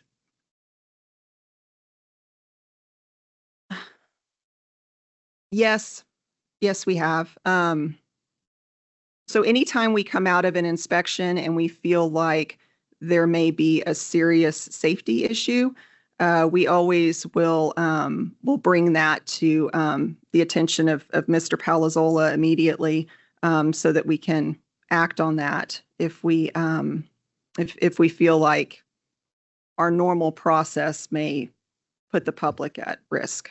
And Chris, do you know if that's something that is necessarily highlighted to bring to the DPRC, just so that we're aware that's something that is a little bit outside the norm, or something that we can look at? Well, the way you would see it is, I mean, if we're doing a TS evaluation, if it ends up in a TS, you're going to see it that way. If we do an evaluation and we don't think we can meet a continuing threat, it's just going to go through the process, and you'll see it at ISC, and then you'll see it as you do your review. But I mean, if it's an imminent threat situation, you're going to see it in the TS. Yeah, I guess I just want to make sure that even if this is where I think there would be helpful to us as a board. There are issues where there are specific cases, imminent threat, and so forth. And I think there are instances where nothing has happened yet, but there are concerns about what is going on that may raise to the level that something bad may happen. And I'm just wondering if there's a way that we can see those before something bad happens, because that may not be an instance of a bad case. But if you're seeing instances of deep sedation or general anesthesia in somebody who may not be trained or proficient in that, as I usually tell folks, ACLS is is the last gap effort. That's when you're actually, now somebody's in arrest and you're having to rescue from that. I think in most instances, if you have a trained individual in airway management, you shouldn't be getting to that at all. So I think if there's a way we can actually see those instances where the structure of how OBA is being given would raise some concerns that doesn't necessarily involve a specific case, I think that there may be some value in at least just us taking a look at that. Yeah, we can probably make that part of Dr. Shinava's medical director item, either for DPRC or whatever, and we can work with Ann on that to kind of get, as part of the OBA inspection process and the complaint process, where we can report on those. Yeah, and I just want to clarify one thing, Dr. Jones. Open records all come through the general counsel's office. So if we need anything, even if it's from Ann's investigative team, it all comes through our office. Now, I know you were talking about retasking. Oh, that's a completely different kind of question you're asking. But as far as the way we're structured, all the open records is handled through us. Ann and her folks answer a lot of questions, but again, there's a lot of confidentiality that requires the legal determination. So it's all handled in my office from that perspective. Yeah, I was specifically talking about retasking. Well, and again, I Ancillary. think the answer would be, and that's more Mr. Carlton, but with the investigative load, that's really not probably something we can pull to bring into my office. And there'd probably be a lot of logistical problems with access and quite a few other things that would be involved with that to attempt to do something like that.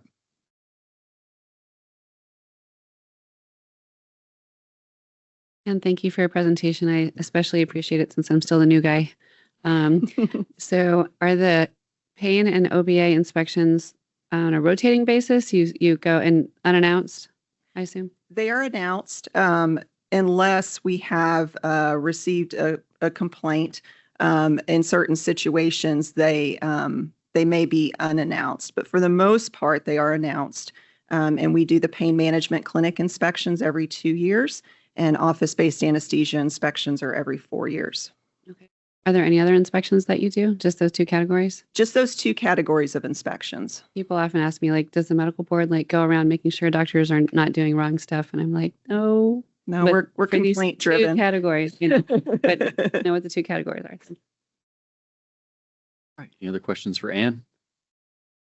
All right. Thank you for your presentation and Thank you. Sitting in the hot seat. There. Thank you. All right, Craig, you're next. Thank you, sir. Good morning, board members, co-workers, stakeholders, and guests. I've been asked to come here today to give you a little background about myself, as I'm fairly new to the position, as well as the department overview, what we currently do, and kind of where we're trying to head with our department. Then I'll be happy to take and try and answer any questions you may have. A little about myself. I'm actually from the Lubbock area. I'm a retired police officer from over 20 years. I did a short stint with Child Protective Services for about 6 years, working on their special investigator program, where I investigated child deaths, school investigations, high-profile cases, and such like that, before coming to the board 14 years ago, possibly even today. It was June when I was hired with the board. I started out as a compliance officer in the Lubbock area, where I worked there for about 10 years. Approximately 2.5 years ago, I was promoted to the supervisor of the compliance department. And on April 1st of last year, I was appointed to the director position. So I am still learning the position a little bit, but I think we're moving forward with our department. Our department is basically charged with overseeing the requirements once you guys enter a board order. That can be anything from, of course, the simple CME, which are fairly common and easy to monitor, up to much more complicated things, chart monitoring, chaperoning, and other types of things. Our department has 10 compliance officers strategically placed throughout the state, because we do some in-person visits still, and I'll talk more about that later on. but we have one compliance officer in El Paso, one in the Valley, one in San Antonio, one in Austin, one in the Metroplex, one in Lubbock. I'm sure I'm forgetting somebody, but we have some also in East Texas where we had an opening and we just hired, and that compliance officer will start July the 1st. In addition to that, we have our compliance specialist, Ms. Sandoval, who I'm sure most of you have worked with. She's been here for a long time and does a great job for us. She pretty much, we call her our drug testing guru because she knows the ins and outs of our drug testing programs. Also, we have our supervisor. She's fairly new to the position as well and fairly new to the agency, but she is a all-star. Her name is Katie Hernandez, and she's in the Metroplex also. And then, of course, myself. Right after assuming the job as the compliance director, we underwent an internal audit where we found that we had some places we could improve. And one of those things that we've done to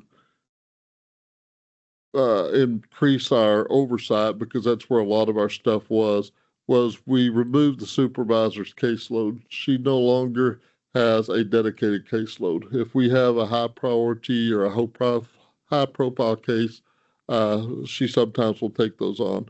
But her role has shifted from compliance officer and supervisor over to oversight, and she's done a wonderful job. Myself and her, I think, in implementing some different strategies to help maintain oversight of some of those issues that have been found in the audit.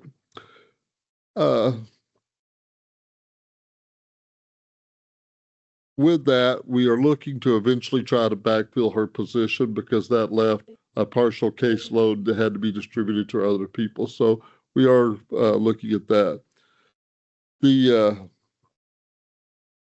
I'm sorry, let me refer back to my notes here. I got carried away.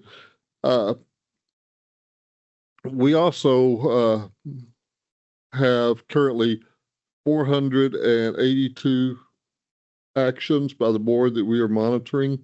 They range, of course, from our told orders all the way to our remedial plans. That gives each one of our officers about 45 to 50 cases when we're fully staffed. Now that we're down a compliance officer and with Ms. Hernandez taking the supervisor job, they have a little bit more to do. So those cases, that caseload will revolve from something very short like a remedial plan where we've had those completed within a week up to the orders that are much more severe and last for, I believe we even have a couple of lifetime orders that we monitor. We do the monitoring, like chart monitoring. We have our processes and procedures in line for those. Some of those have become outdated, so we're currently rewriting our policies and procedures with the help of Mr. Palazzolo. We're updating those to match with the times because those were written back probably 10 years ago. And some of the stuff that's in those has to be updated. We also have some special projects we're working on. We're working on our records retention and trying to clean up some of those files. We are, I said earlier, depending on the requirements of the order, you may be our compliance officers may be required to go out in person and see their licensees, depending on what they're required to do. And we're looking at a less invasive way to do that. Initially, we still want to go out and see our licensees on our first visit, but then we're looking at, we have a pilot program going now where we're changing those to Teams visits after the initial one, as long as they remain in compliance. It saves us time and some money. It also in travel. It also is less disruptive to the licensee's practice. So therefore, hopefully improving patient safety. We also are looking at making a transcript of our compliance visit so that there is a written record of what was discussed and what was not. That way we can do additional training if necessary. And it also will hopefully cut down on some of the miscommunications that are sometimes brought up during ISCs. I've heard you mention CE Broker. We're currently working with CE Broker. Again, we have a pilot program going on with them to monitor our CME completions.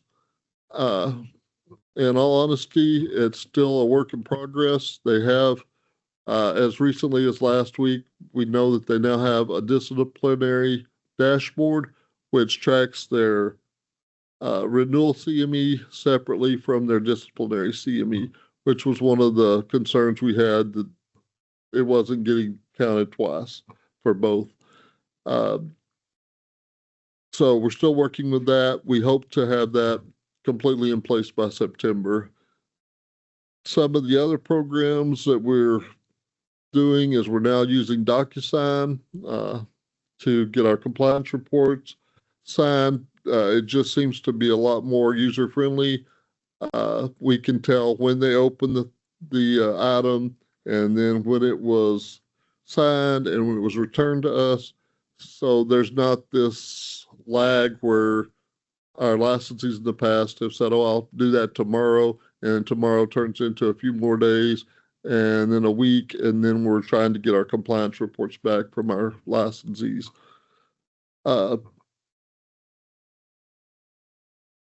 Also, one of the things we have done, Katie and myself, with the help of one of our prior supervisors, is we're looking at a more measured goal of our compliance officers.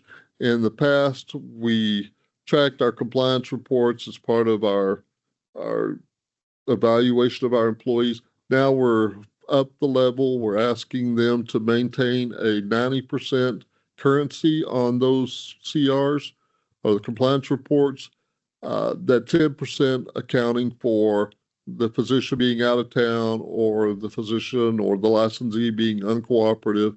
And so that 10% is figured in there.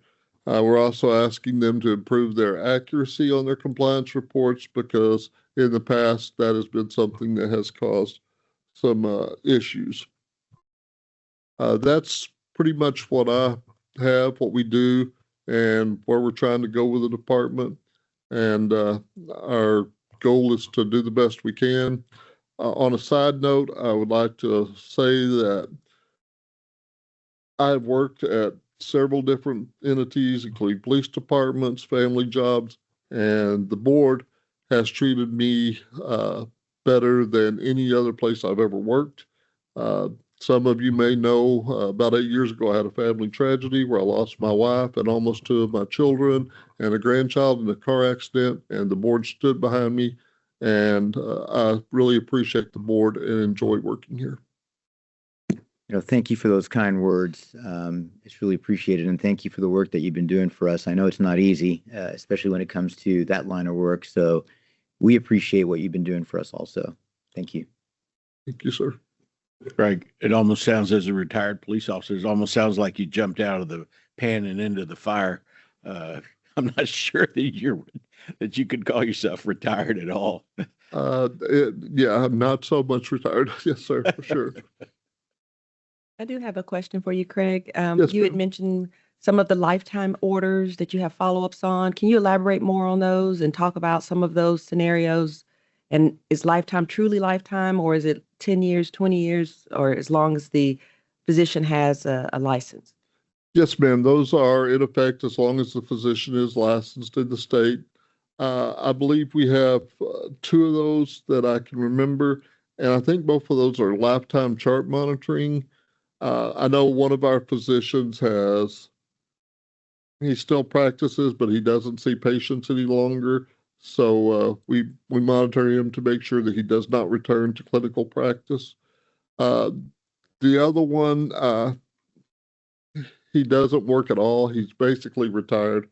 So we monitor him again to make sure he's not returning to a clinical setting where he would be seeing patients. Thank you. Yes, ma'am. Any other questions for Craig? Again, thank you for your presentation and what you do for us. Thank you, Ann, also. Thank you. Thank you, members of the board, for giving us time to visit with you. All right, that will complete my executive director report. All right. Thank you, Brent. We will go back to agenda item number 12, which is the consideration and approval of determination of default.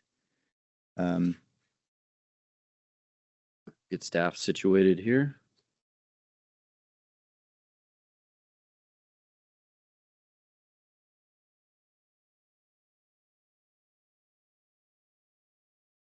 Quick reminder, so termination of default comes when we have a licensee and allegations, but there's been no response or anything provided from them.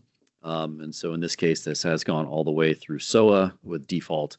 We've got staff here, and then we also, I'll go ahead and make a call for Dr. Perlman. Let's see, anyone in here that's Dr. Perlman, anyone online that is for Dr. Perlman or representing Dr. Perlman? Let me just kind of ask a quick question. This is a gentleman who's been suspended in Colorado. I know that we have not received a single response back under any type of, I mean, do we know if this guy's alive or, I mean, I guess has Colorado been able to communicate with him, their licensure or their board? That I can't tell you, Dr. Zafran. I know that we have made attempts to reach out to him using his information and his address of record, email, telephone. We've received nothing in response. Okay. All right, well, go ahead. You may proceed. Good morning, Mr. Carlton, Dr. Zafran, board members. I'm Shane Neldner on behalf of the litigation division. Respondent is a physician licensed in Texas and engaged possibly in the practice of child neurology and neuro-oncology. He's originally issued a license in Texas, December 1st, 2011.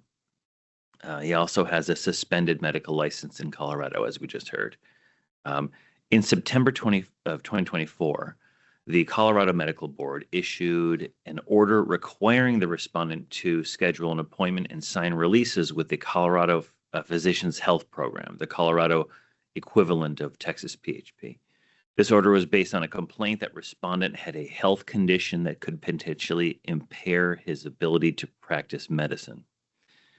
On December 2024, the Colorado Medical Board suspended the respondent due to failure to comply with the September 2024 order. On February 4th, 2025, TMB sent a proposed waiver order to respondent requiring him to respond by February 24, 2025. All correspondence was returned as unclaimed, unable to forward. Respondent did not appear at a December 17th, 2025 ISC, though it was duly noticed. On May 9th, 2026, the board filed a complaint. I don't think that's right. On March 9th, 2026, the board filed a complaint at SOA and sent a copy of that complaint to the respondent. On April 15th, 2026, a notice of administrative hearing was sent to respondent's address of record. It met the requirements of the Texas APA. It informed him of the time and the place of the SOA hearing. It contained a statement of the authority and jurisdiction for the hearing. It contained formal charges, factual allegations, and relevant statutes and rules. It warned a respondent that failure to appear could result in a default, and respondent was provided another copy of the complaint. On April 29th, the Honorable ALJ convened the SOA hearing, was duly noticed, and respondent did not appear. On April 30th, the Honorable ALJ issued a default dismissal order. Included in that order was a notice that respondent could file a motion to set aside default within 15 days, but respondent did not file a motion to set aside the default within 15 days or at all. On May 21st, 2026, the ALJ issued a letter of remand noting that respondent failed to file that motion to set aside default and remanding the matter back to the board. May 28th, board staff sent a notice of default order to respondent's address of record. On June 2nd, board staff, I made special note of that, reached out to respondent by email and by phone to see what was going on there. No response at all. And that's where we stand today. So board staff comes before you now to present the default order. Respondent is in violation of the Act and board rules as detailed in the default order. Aggravating factors E, G, I, and K under board rule 180.5 also apply. And for the reasons of respondents' failure to engage in any way at all with this process, litigation's default order recommends revocation of respondent's Texas medical license. It's submitted for your approval. Thank you. Okay, thank you. Any questions from the board? We would need, if there's any discussion, if not, we'll just need a motion. Quinones, motion to accept the default of licensee listed in agenda item number 12. Second, Barnes. Motion's been made by Dr. Quinones, seconded by Ms. Barnes. Is there any further discussion? All those in favor, please say aye. Aye. All those opposed? Right, thank you. All right, our next item is number 13, which is consideration approval for a proposal for decision on Dr. Matthew Thomas Alexander. So a docket 503-24-24974. Right, okay, proceed. Yep. All right. Everyone is pretty familiar with these. So we do have responses in this one. So before we get started, is Dr. Alexander or his counsel online with us? This is Tim Whites. I'm the attorney for Dr. Alexander. Respondent Dr. Alexander is on board with us. He's here by audio only. His schedule got thrown off a little bit this morning, as you can understand. So he is with us today. We are ready to proceed. Great. Thank you. Yes, I'm here. Great. You guys know the drill. There'll be 10 minutes and board staff will go first. Good morning, Meredith Massey with the Litigation Department. This case. Make sure your mic is on. Sorry. Is it not on? How about now? I think it's Are we better. good now? Yeah, I can hear Okay. better. This case involves Dr. Matthew Alexander, a practicing neurosurgeon. In 2024, board staff brought this case to SOA alleging violations of the standard of care. The underlying procedure is a surgery performed in 2021, and I'm going to read it off to you as a transforaminal lumbar interbody fusion, decompressive laminectomy, extradural synovial cyst resection, facetectomies and foraminotomies, and intraoperative spondylolisthesis reduction. So it's back surgery. Board staff argued that Dr. Alexander's care and treatment of this one patient preoperatively, intraoperatively, and postoperatively fell below the standard of care. Essentially, board staff's position was that surgery was not indicated according to the patient's history, his physical exam, and the imaging. We argued that Dr. Alexander did not follow his conservative treatment plan, his own conservative treatment plan before deciding to proceed to surgery with the patient. We argued that Dr. Alexander did not recognize the patient's regression following surgery and did not investigate the underlying cause of the patient's neurological deficits after surgery. And then board staff argued that Dr. Alexander did not perform revision surgery that should have been performed according to our expert. We went to a hearing on the merits in September 2025 before Judge Shelley Doggett. Both board staff and Dr. Alexander offered expert testimony at the hearing on the merits, and we also had the patient testify at the hearing on the merits. The administrative law judge found that board staff did not prove the grounds that we had asserted for disciplinary action. The judge issued findings of fact and conclusions of law that no violations were found. And the ALJ issued a proposal for decision recommending that board staff's complaint against Dr. Alexander be dismissed and that no discipline be assessed against him. The board staff prepared and circulated a proposed final order with the ALJ's findings of facts and conclusions of law and a single ordering term stating, quote, "The board hereby adopts the findings of fact and conclusions of law as proposed by the ALJ. This matter is dismissed," end quote. That's what we have put in the proposed final order that we have circulated for everyone. And I am available for any questions. Thank you. Thank you.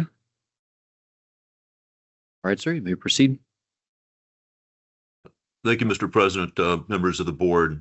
I am Tim Weitz. I'm the attorney for the respondent. It's been a very long and arduous 4+ years for Dr. Alexander, as you can imagine. This case had an interesting course, and I know that we should just take the win and get off the mic, and we're happy to do that. But if I take that approach, then the value of this particular case gets lost. So if you take a look at this case, do a post-mortem on it, what you'll find is that it was strung out over a number of years. There was a thorough review done of this case back in April, or roughly the spring. We received a letter in April dismissing the case in 2022 after a thorough DPRC review. The case is resurrected based on an emotional appeal from the complainant, and we can understand how the emotion can get its hooks into you, and you want to take another look. It went through the regular processes after that, and it was a slow process. The frustration we had, of course, is the focus changed. Focus changed maybe 3 times before this case finally went to hearing. The solution that the board staff took was every time the focus changed, we just add that to it, and we'll plead all of those things. And they did. They pled a lot of things, a wide range of them. And I can tell you that a considerable amount of money was spent, a considerable amount of time was spent. There was a tremendous amount of opportunity cost for everybody involved. The stress and anxiety cannot be quantified. Practice disruption can't be quantified. So what we're left with is we certainly don't disagree with the proposal to dismiss the case. It should absolutely be dismissed. But the expert for the respondent had a moment where he sort of broke from his professionalism, and not very much, but he said, and I think a moment of frustration, he said, "This case is a waste of everybody's time." And that struck me as a lawyer and as a former staff attorney for the board of what a heart-wrenching thing to have an expert say. And so as I look at it, I think this case should not be a waste of time. We should disagree with that. We should make this not a waste of time. So what I would suggest is the board do, in fact, adopt the proposal for decision, dismiss the case. But if the board sees fit to have a public member or a physician member review the transcript, from a public perspective and a physician perspective, maybe look at the pleadings and report back to the board itself or to the disciplinary process review committee, I think you will find it quite informative and instructive. In regard to general resource allocation, HR, personnel utilization, personnel performance, agency processes in general, this case struck me as one that could have been resolved, should have been resolved, could have been filtered out and wasn't. And it's through nobody's real fault other than I think the agency is staff driven in some respects when it comes to litigation. And when that happens, we get off the bubble because there was a civil lawsuit in this case. The medical board was weaponized to try to bolster the civil lawsuit. When the civil lawsuit got dropped, the medical board staff wasn't able to let this case go. And that's by implication, and that's what people would maybe deduce from it. But I leave it to you to make your own deductions on it. We do hope you will adopt the proposal for decision to dismiss the case, but we also hope you'll take a chance to look at this one from strategy and tactics and resource allocation and human resources and personnel management and decide this can be done better. The expert didn't read the op report. He had less than 30 days to do his review. Some would accuse him of skim and condemn. The complainant, very emotional, but had really bad memory. He was an unreliable historian. It was an arduous, difficult experience that nobody should have had to go through. Board staff, respondent, everybody. So we leave it at that. I can just tell you we're war weary. We're grateful we had the opportunity to exercise due process.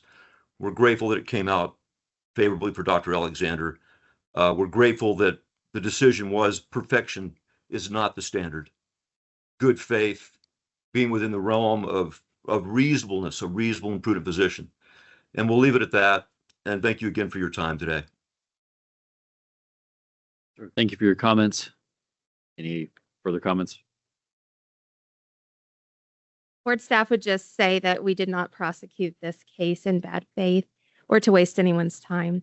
We had a qualified neurosurgeon as our retained expert, and we offered his testimony that there were shortcomings in the standard of care given. And so that's the reason that we did our job and prosecuted it.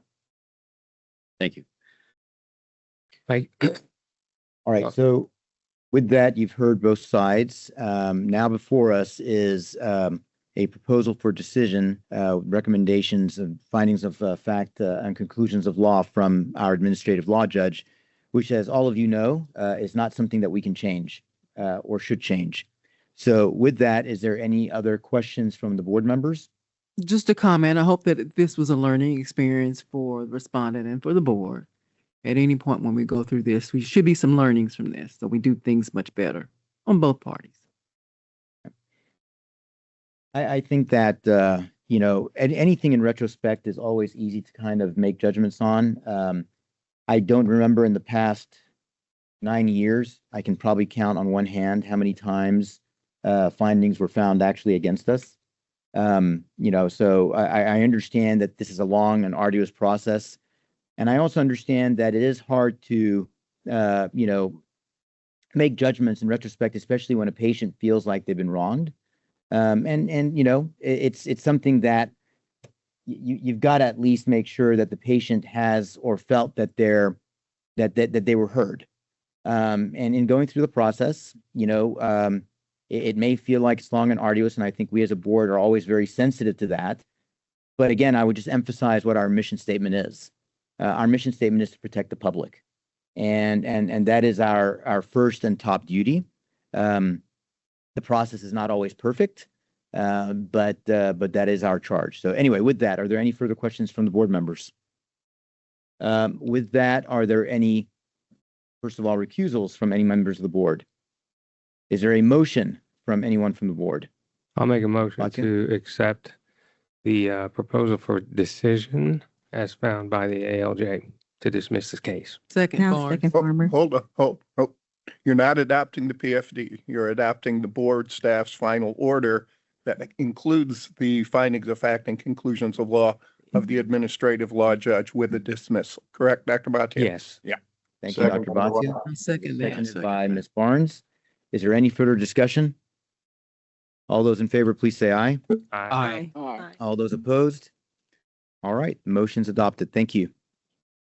Thank you very All much, right, Mr. on President, to- members of the board. Thank you. Thank you. Next item of business is our medical director report. Dr. Shinaba. Good morning, everyone. Ms. Bond, just about 35 slides, okay? Not more than that. So first of all, I'd like to thank the Honorable President and the board members for trying to consider the decision to have a term limit on expert panels.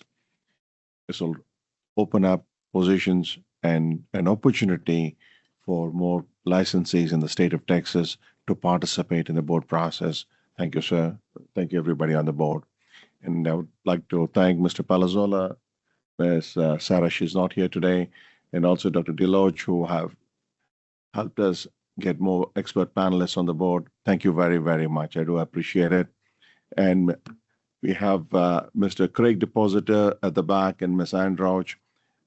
I work with them very closely. Even on weekends, they've taken the time to respond. And Ms. Adriana Leal is not here. She has been, honestly, the backbone here for the entire panelist process, allocating them and helping us. And thank you all. I really do appreciate your help. And there's nothing more from my side unless you have any questions. Thank you. Yes, ma'am. Question about seeking new expert panelists. I'm always trying to find people. Yes, ma'am. Thank you. When we want to recruit more younger doctors, what sort of time frame must they have been, I guess, finished with training? Is there a time frame, or is it just board certified in your field and you're good to go and you've been out of fellowship for 10 minutes? It's a very good question. Thank you, Carly, for asking me that question. I would like to clarify this. We are not looking for younger physicians. We are looking for physicians who are capable, and that's not me as well. You're fine, sir. You're fine. Oh, there you go. Sorry. We are looking for physicians who are licensed by the state of Texas. And once they give in the applications, it doesn't matter as long they're certified at the initial process. And once they give in the application, it is taken in by the investigative team. And Ms. Adriana Lee, she reviews every one of them step by step. And it goes through the process, and it finally has to be approved by Mr. Palazola and Mr. Brent Clayton. They have to sign off on this, that these licensees will be a fit for the board. Yes, ma'am. Thank you. Great. Thank you, Dr. Shinava. With that, Ms. Sloan, public information update. Morning, everyone. So the focus of my update today is going to be on the topic of the hour, which is CE Broker.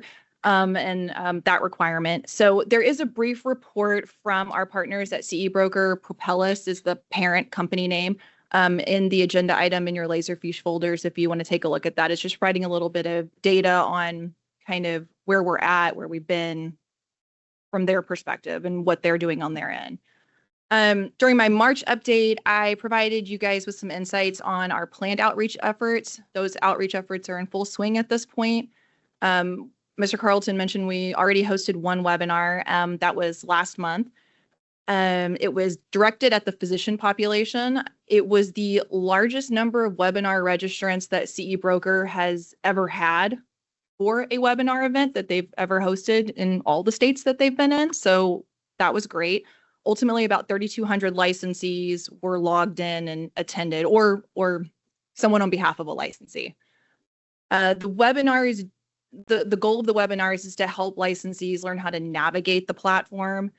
Since most users do have that free basic account, the webinar is focused on that. CE Broker has been an excellent partner on these webinars.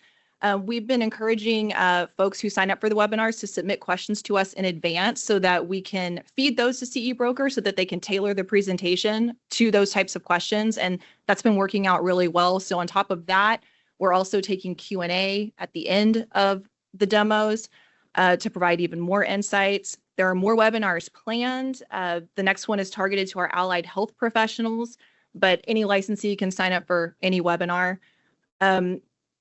When I say targeted, what we're really talking about is just the types of kind of sample accounts that we're showing during these webinars. But the platform functions generally the same for any license type. We did strategically separate physicians out from everyone else. One, because as you all know, as board members that are physicians on this body, you guys have some very unique and special CE requirements that are that the other license types don't enjoy. And the timing and the cadence of those requirements is odd, to say the least.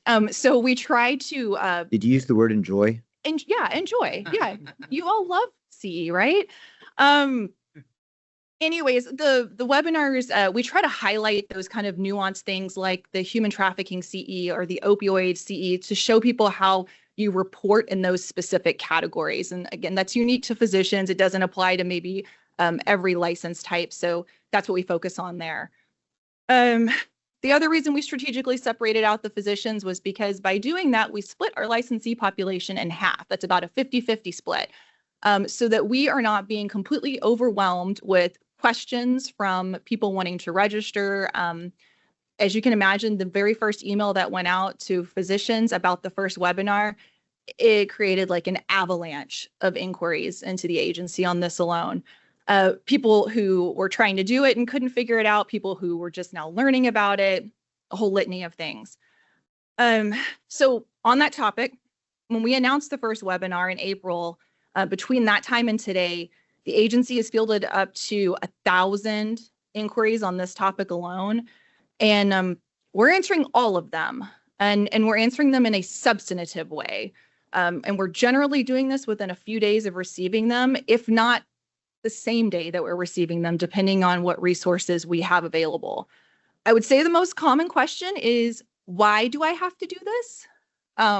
You all know why we have to do this, but that is the big one that people ask. And I will say that the vast majority of the questions we're receiving are actually already addressed on our website. In addition to what we have on the website, CE Broker also has a whole suite of resources on their website to help folks. I think something that we're really proud of coming off of the first webinar is that we learned that based on the questions that were being asked then and before and even after the webinar, that we really don't have an information deficit or deficiency on our part. The information is out there if people want to find it. Naturally, we're going to go ahead and include more information on this initiative in the next bulletin, as we've been doing in every bulletin dating back to 2024 when this was just kind of an option. That's going to be published in the next few weeks. I will say we've put out some additional information. Obviously, as we get feedback from licensees and as we go through the webinars, we continue to build on the content on the website on this initiative. Ms. Hines, our phenomenal registration director, created an amazing CME requirements chart for physicians. Again, there's a lot of confusion about what do I take and when do I have to take it? This chart answers those questions. It's great. If you haven't had a chance to go look at it, go take a look at it. She did an awesome job. Dr. Zafran, I know you mentioned a DPRC yesterday that you would like some items addressed in your next president's message in the bulletin. So we'll include that along with a bunch of fun stuff about CE Broker. Before I wrap up, though, I gave Ms. Hines a little shout out just now, but I would also like to recognize someone on my team, Ms. Sandra Ramirez, for all of the incredible work she's done to support implementation. Every email a licensee receives, every Facebook post, every website update, it's all her. She's been invaluable, and I really appreciate that. In addition to sending the messages to all the licensees, she's one of the 2 staffers who's primarily responsible for responding to every single one of those 1,000 inquiries that comes in. It's a big effort. Finally, since this is the public information update, I would be remiss if I didn't mention the efforts of like the call center and the verifications and registration teams. Earlier, Dr. Zafran, you mentioned how the agency is currently managing multiple initiatives, some expected mandates, some unexpected, and these are all happening at the same time, and it is straining the agency. And some of the people that feel this the most are the people in the call center and our registration and verification team who handle the additional avalanche of emails that are not related to CE Broker. A lot of these people are working over their 40 hours a week right now to try to get information to the public and make sure all of the questions are answered. So I just wanted to take a moment to recognize them because they're really on the front lines of providing public information. I think that's all I've got, but I'm happy to take any questions. Tori, just one question. I just want to make sure that we clarify this, and Scott and Brent, maybe you can help clarify this also. I know there were a lot of questions about some of the exceptions or requirements around employment verification. Yes. Are we clear on what is allowed and what is not allowed and what is valid and what is not valid? For the lawful presence piece of it? Yep. There's been a lot of revisions that have gone since this began back in, really, I think we started accepting this back in December. We've added more documentation to the acceptable documentation list. You talked earlier about a real ID, a birth certificate, passport, but we also take things, obviously a visa. We'll take if someone was born overseas and they have they've been now a naturalized citizen. So there's kind of 9 primary things that we look, but then there's some other kind of exceptions that we take. So we continue to get unique situations all the time of things that don't nicely fit into these 9 blocks. And so we do have a process where we look at those on a case-by-case basis. And what in regards to that and CE Broker and some of these things, we do push out timelines to give people extra time to come into compliance with some of these things. especially once CE broker becomes mandatory. So we are aware, we know it is disruptive. A couple of years from now, a lot of this will be behind us because this stuff will be caught on the front end as people get their license and everyone will have gone through renewal already. So that's a long answer to say it's an iterative process. We are still making revisions and things that make sense. And as we learn about new acceptable documentation, we'll add it to the list. On that, I will add the way that CE broker and the lawful presence requirement are converging. I just answered an email about this morning from someone. We get a lot of comments about the CE tracking requirement with folks thinking that they're loading their stuff up into CE broker right now and they're like, I still can't renew. It's rejecting me. It's preventing me from renewing. And it's not actually CE broker because one, we are not using CE broker yet to verify compliance for renewal purposes. That switch flips on September 1. So if you renew on August 31st or before, we're not looking at CE broker for you. What people don't realize is that they are probably lacking lawful presence. I would say 9 times out of 10, when they tell me CE broker is preventing me from renewing, I go into their renewal record and I see they are still lacking lawful presence. So we got these two big things converging, and it's just creating a lot of chaos, quite frankly. But we're taking that that's part of the timely thing of having to look at each person's individual record and see what their individual problem is, and then send them that personalized response back explaining to them what the issue is. So if you do hear people, as board members, if you hear people complaining about CE broker and it's preventing them from renewing, I can tell you 100% that it is not. That may be the case after September 1, but it is not right now. It is probably lawful presence. Great. Thank you, Tori. Any other questions for Tori? Another question, but well, I guess there is a question leads into a comment. All right. Our first time that we notified our licensees about CE broker was how long ago now? It was 2024. Right. And at that point, it was, in fairness to licensees, it was an optional thing. We said, hey, we're partnering with these folks. And we mainly did that because we kind of saw the writing on the wall. This is where the legislature was going, and it was becoming very clear to us that this was probably what they were going to do. So we're like, let's start this process. Let's see if we can get licensees introduced to it. And so, yes, it's been, I want to say there was a bulletin article that was the first one that shot, and I think it may have been part of one of your president's messages, Dr. Zafran. It was. Maybe I think back in September 2024 that we started talking to folks about this, but I know not everybody reads the bulletin. You should. It's got great information in it. If for nothing else, to listen to Dr. Zafran's inspired president's messages. But we have been talking about it for quite some time. So there was an attempt at legislation, I believe, in the 23 session that failed. But as you said, we saw what was coming. It did pass in 25. Right. Yeah. So it's been for a while. But what I want to say is, despite all the efforts of Tori's team and Dr. Zafran and you guys trying to get this out there, you mentioned earlier that I was in Alaska last month.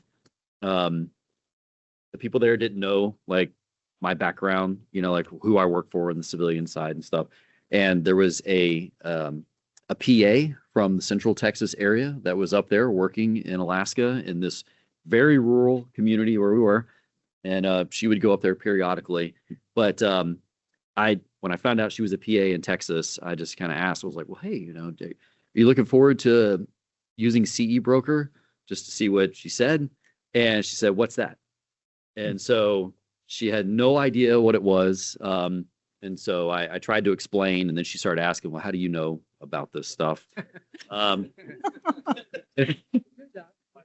Yeah, and then when she finally pried it out of me of what I do, she had a lot of questions about the medical board then. But anyway, point is we've been talking about this for 2 years, and there are still licensees that have never heard of CE broker, let alone that it's going to be a requirement that starts here in a few months. Yeah, and I told you guys that we had reached out to like the professional associations, county medical societies. These are all people that we proactively reached out to say, hey, this is coming. Whatever you can do to prepare your members, let's do it.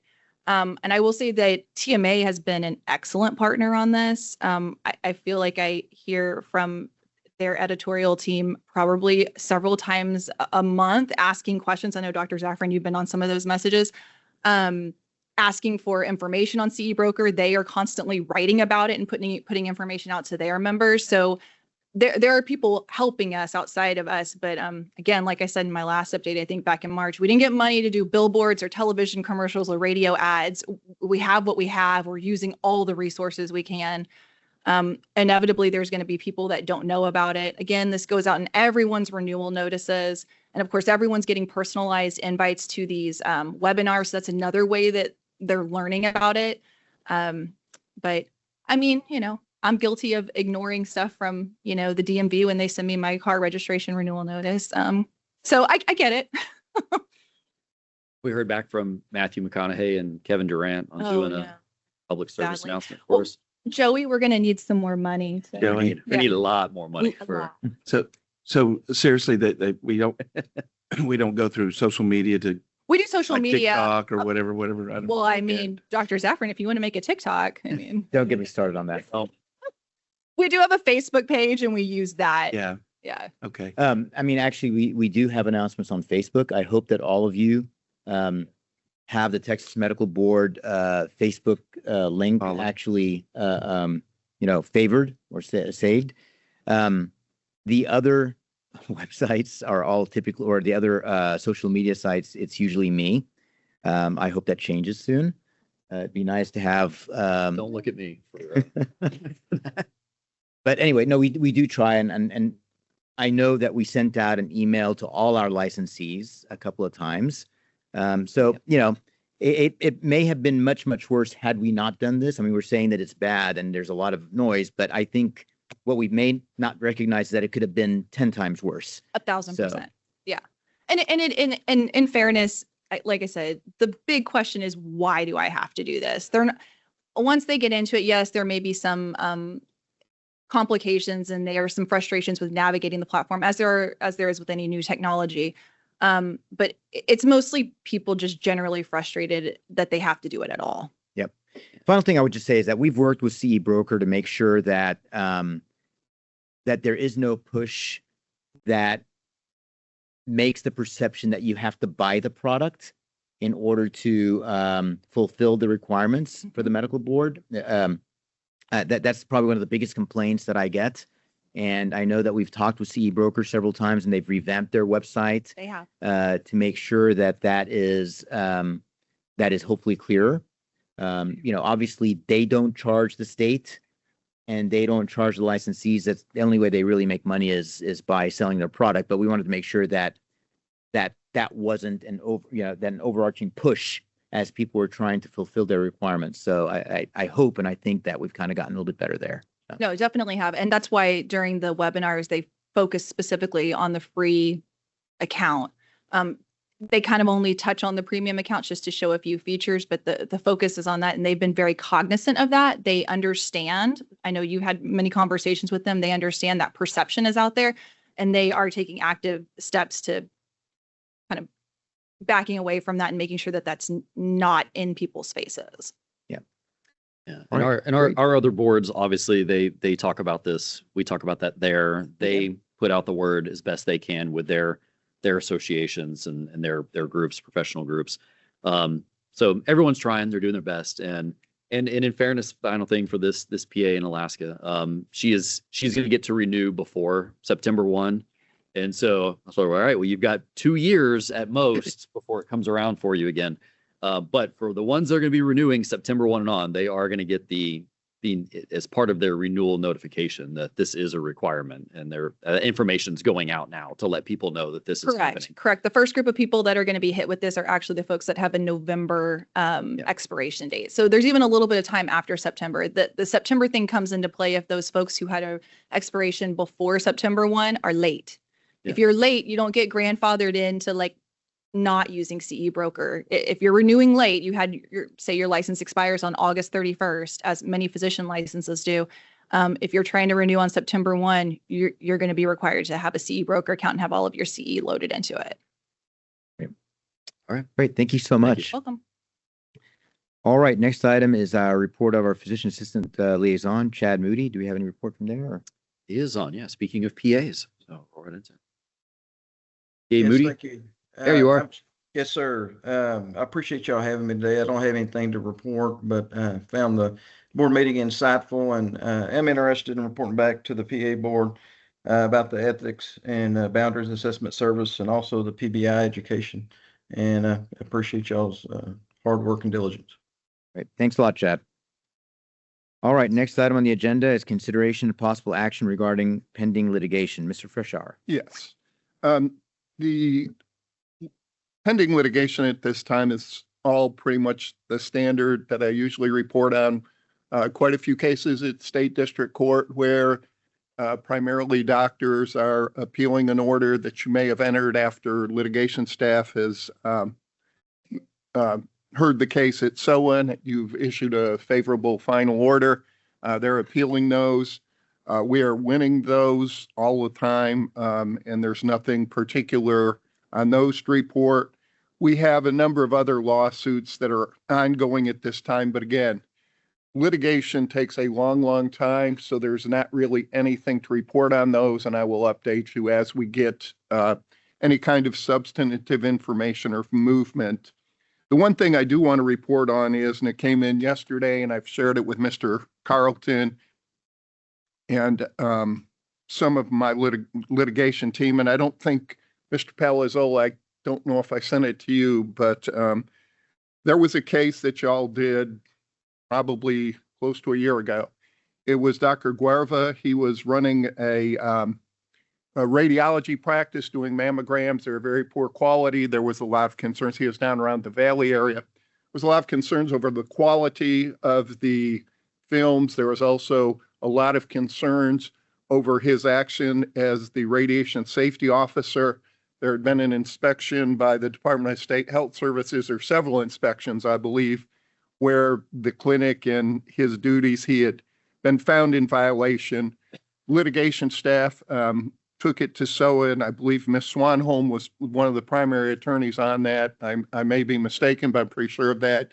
Got very favorable findings from SOA saying the action as a radiation safety officer is connected to the practice of medicine. There were poor quality films, hiring people there weren't qualified, et cetera.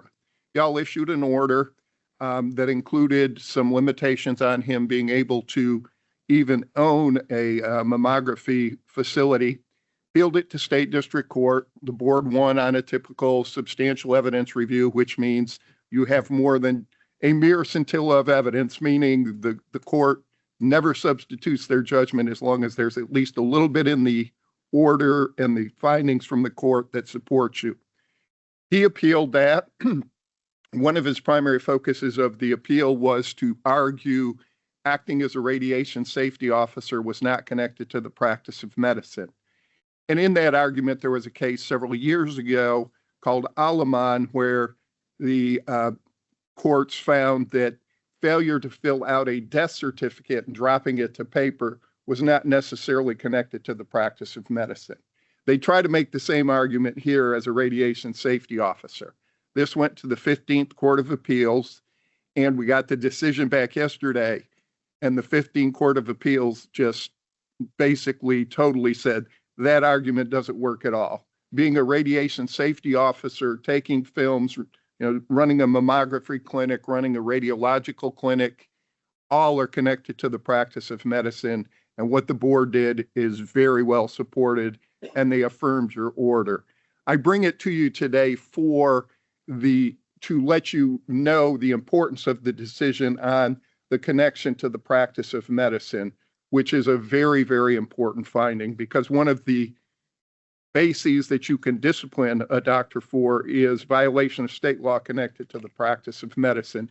So this case is very strong in clarifying when it is the practice of medicine versus the Aleman case, where they said just failing to sign the death certificate may not be enough. But they also included in this finding that him not acting appropriate as a radiation safety officer could have been also harmful and deceptive to the public, because they think they're getting quality, proper x-rays at a properly run facility. So it's a very, very strong opinion from the 15th Court. So I just wanted to bring that to you today and bring you up to date. With that, I have nothing else and be glad to answer any questions. Great, thank you, Brent. Always helping keep us. Brent, Scott, whoever, it's okay. If you want to call me Brent, that's I'll say okay. Brent He'll get Scott. How double, about he'll that? get double named in lawsuits now. That's okay. Yeah, I've had the pleasure of that myself. So, all right, great, thank you. Any questions for Mr. Freshour? All right, great. We'll keep on going. 19, we have reports on automatic orders. Again, there's nothing actionable there. 20, consideration approval of orders to show cause. I don't think we have anything there. 21, discussion following June 8th, 2026 ketamine focus group meeting. So we had at the last board meeting, we passed a proposed rule for ketamine oversight in clinics. On Monday, this past Monday on June 8th, we had a stakeholder meeting giving everybody an opportunity to discuss and ask questions and offer suggestions as to our proposed rule. I think everybody had a chance to weigh in. I hope everybody felt like they had enough time to be able to weigh in.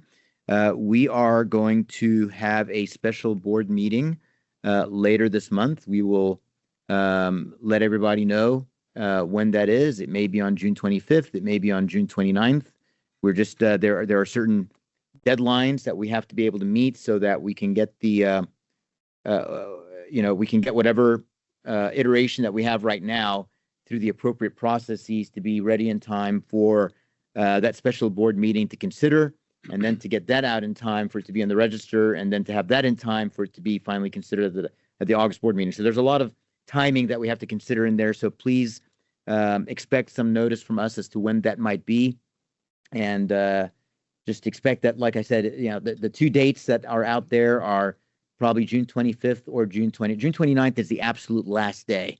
We cannot go after June 29th. We're trying to see if we can do it a little bit before that, just to kind of give us a little bit of a buffer time. So just kind of look at those two dates on your calendar and try to anticipate some action around that. Any questions about that issue? All right. 22, discussion recommend. Well, actually, 22, 23, 24, 25, 26, 27, and 28.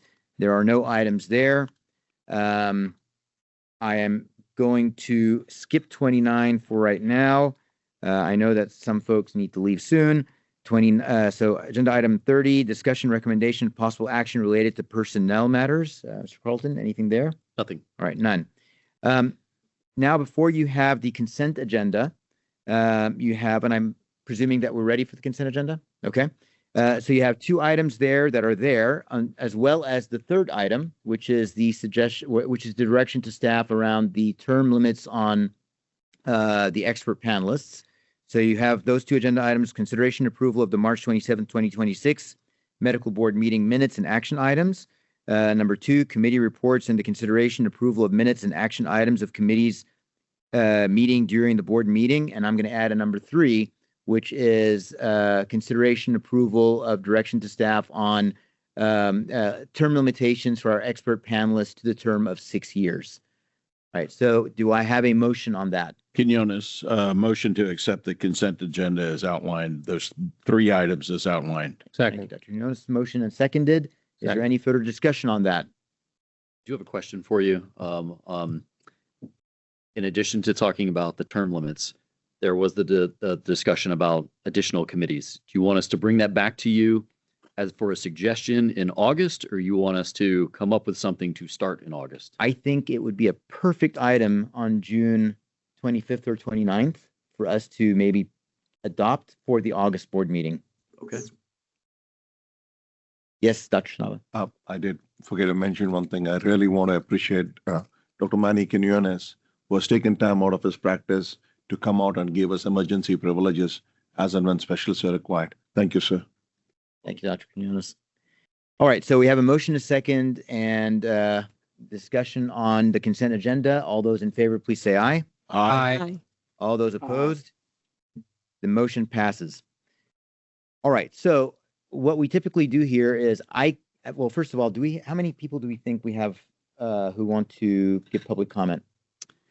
That's a good question. Let me see. We can adjourn the meeting There are one, pending two, three. the public comments, and that way we don't have to worry about quorum. I just want to, if, depends on how many people we have here that are We waiting. have 4 that are listed on the sign-in sheet.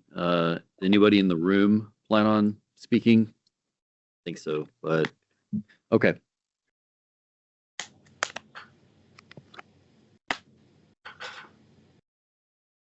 Okay. All right. So we don't need to have a vote to adjourn. So what I'm going to do is I'm going to go ahead and start the public comment meeting. There is no further votes that are needed. So we don't have to worry about quorum. But from that standpoint, if you can stay, that would be nice. It's important for as many of us to be able to hear what the public has to say. But if you absolutely have a time crunch, we'll be okay. So with that, can we go ahead and proceed on with the process for public comments? Yes, we can. All right. So as everyone's aware, this is a portion where people can make their comments to the board. Your responses are typically limited because whatever they're saying, is probably not on the agenda, and it may be something for a future agenda for you to consider. But everyone will be limited to 3 minutes, and then it's at the board's discretion as far as what they want to do after the comments are over. So first one on the meeting sign-in sheet, Julie Moreland.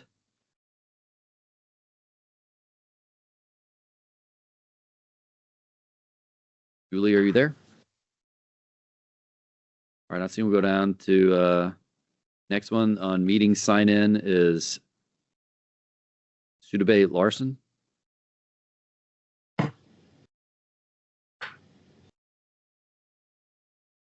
Brian Berger.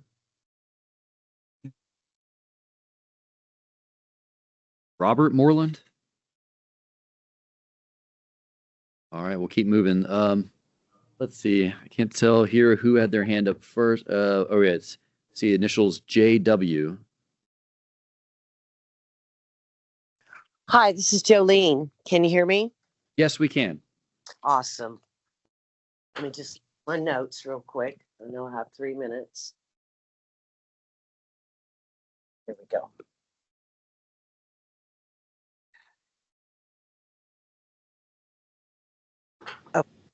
Oh, I wanted to message everybody about personally because Park Texas is trying to get Texas residents to be aware of the board meeting. So I wrote a little script here. Okay, bear with me just a minute.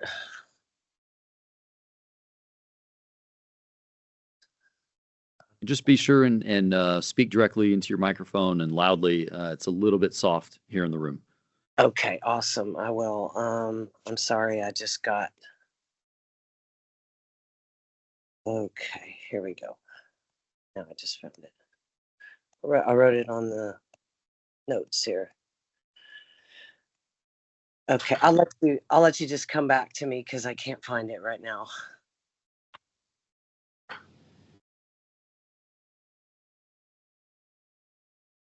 I'll let you just come back to me because I can't find it right now. Yeah, no problem. We'll come back to you. There we go. Now I can see more of the name on here. Deborah Oliver. Hi, can you hear me? Yes, I can. First of all, military spouse here to the colonel and been stationed in Alaska twice. So that's good stuff. And I'll just read and I'll be quick. And I thank you for your time. My name is Deborah, and I'm a Texas resident and the spouse of a retired military member. It was earlier stated that the mission of your agency is to protect the public. Thank you for your diligence. I am speaking today because patients with intractable, documented chronic pain are experiencing HIPAA violations and physical harm due to the existing Texas Medical Board policy. I was a military spouse for 24 years and became ill when I lived on Randolph Air Force Base, where I lived with black mold for 2 years. This triggered an autoimmune disease, mixed connective tissue disease. I experienced pulmonary involvement, recurrent pericarditis, and joint pain on a daily basis that affects my ability to function. My disease and pain are poorly managed, and I had to quit my job with Microsoft Military Affairs because of my inability to manage pain and work at a level that my cohorts deserved. Regarding HIPAA concerns, my pain management contract requires me to allow my doctor to communicate with my husband, family, and caregivers in regards to my care. While I have an amazing husband, not everyone has caregivers who are honestly concerned with the patient's well-being. For example, my grandmother refused to give my grandfather any medications, including pain medications, because she decided that all medications were unnecessary. I watched him suffer needlessly until he died. Anecdotally, we can imagine that other individuals would personally use pain meds that were prescribed to the patient. It's my opinion that this policy, while well-intentioned, may violate federal law and has the potential to cause damage to the patient.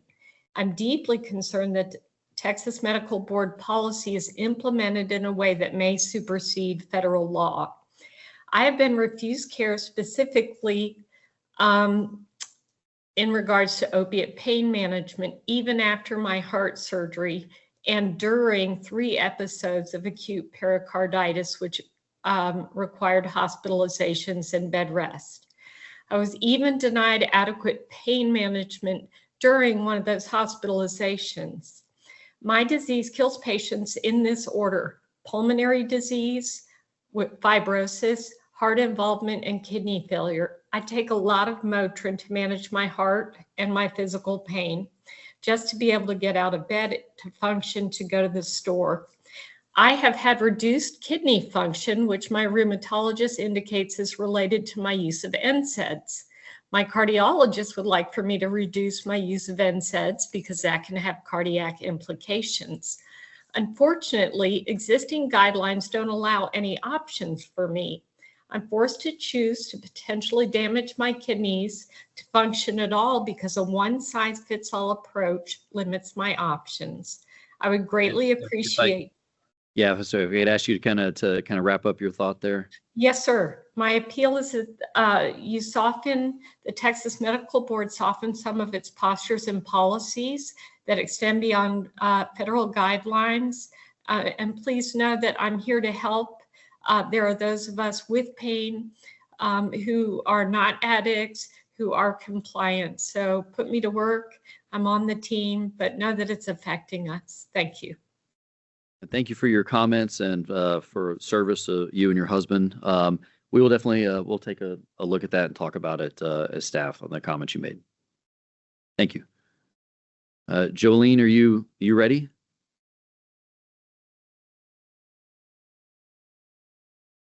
Yes, sir, I am. Okay.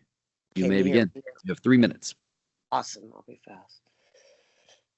I'm doing this on the phone, so bear with me. Okay. My name is Jolene Winkler, and I'm a Texas resident. I'm just speaking today because patients with documented chronic intractable pain have been abandoned, refused care, and tapered or left unable to find doctors willing to treat them. I have lived with advanced hidradenitis suppurativa, which is called HS, for 37 years. I'm a chronic inflammatory disease, which is also included with chronic back pain, chronic neck pain. I've undergone a cervical fusion at C4, C5, yet I continue to experience ongoing pain that affects my mobility, sleep, daily functioning, and overall quality of life. There are days when simple activities such as sitting, standing, walking, driving, completing just normal daily tasks have become difficult because of my pain. I've tried physical therapy, medications, procedures, heat, ice, other treatments, steroid injections. What I need is individual medical care based on my actual diagnoses and my medical records and my history. I'm a very big supporter of PART Texas, a growing Texas organization that champions the rights for people like me. Many patients are being harmed because their conditions changed and the doctors are afraid. They're afraid of scrutiny, investigations, regulations, and professional consequences. As a result, many physicians that I know genuinely want to help patients, and they reluctantly provide appropriate pain treatment if they can, when they can. The result is suffering. Patients are left without the adequate treatment and forced to travel long distances or care or be abandoned altogether. Some lose their function ability to function independently. Others experience declining in health, depression, homelessness. I've had that happen with a lot of people I know because their pain's no longer treated appropriately. I respectfully ask the Texas Medical Board to recognize the pain patients that are individuals, not statistics. Medical decisions could be based on the patient's diagnosis, history, or response to treatment, and physician judgment, not fear. Please support these policies that allow physicians to practice medicine and treat legitimate pain patients without fear of punishment when they are provided appropriately with documented care. Thank you guys for your time, and thank you for being there today. I appreciate you. Ma'am, thank you for your public comments. I would just like to emphasize that the board has passed rules. We called the gold designation, that if our licensees meet the criteria for what this looks like, which involves being a pain management clinic or registered as a pain management clinic, collaborating with other licensees who can help in this process. In other words, a multidisciplinary, multimodal type of approach, that we would hold those licensees who are registered that way harmless from an audit unless they have a specific complaint against them. And the idea behind that is to make sure that our patients who suffer from chronic pain don't lose access, especially, if a physician retires or, passes away or whatever that might be. We don't want our patients to have to go through the whole process of having their pain managed from scratch again. And I know how frustrating that is. And as I've said in the past, harm happens when we push our patients from a regulated environment into an unregulated environment.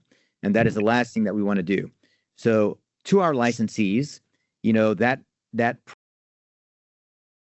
process is out there and available to them so that they can manage and treat their chronic pain patients without fear of the medical board randomly auditing them.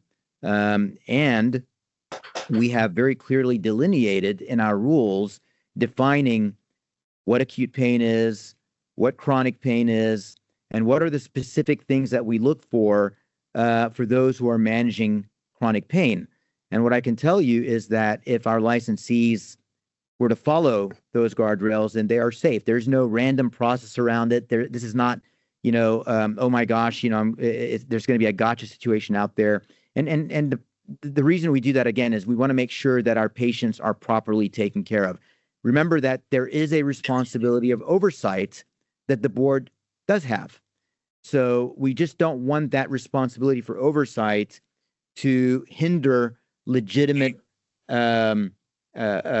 patients with chronic pain who need to be managed appropriately. So, all right. So with that, we can keep on proceeding on. Okay. Next up is Ingra Trim.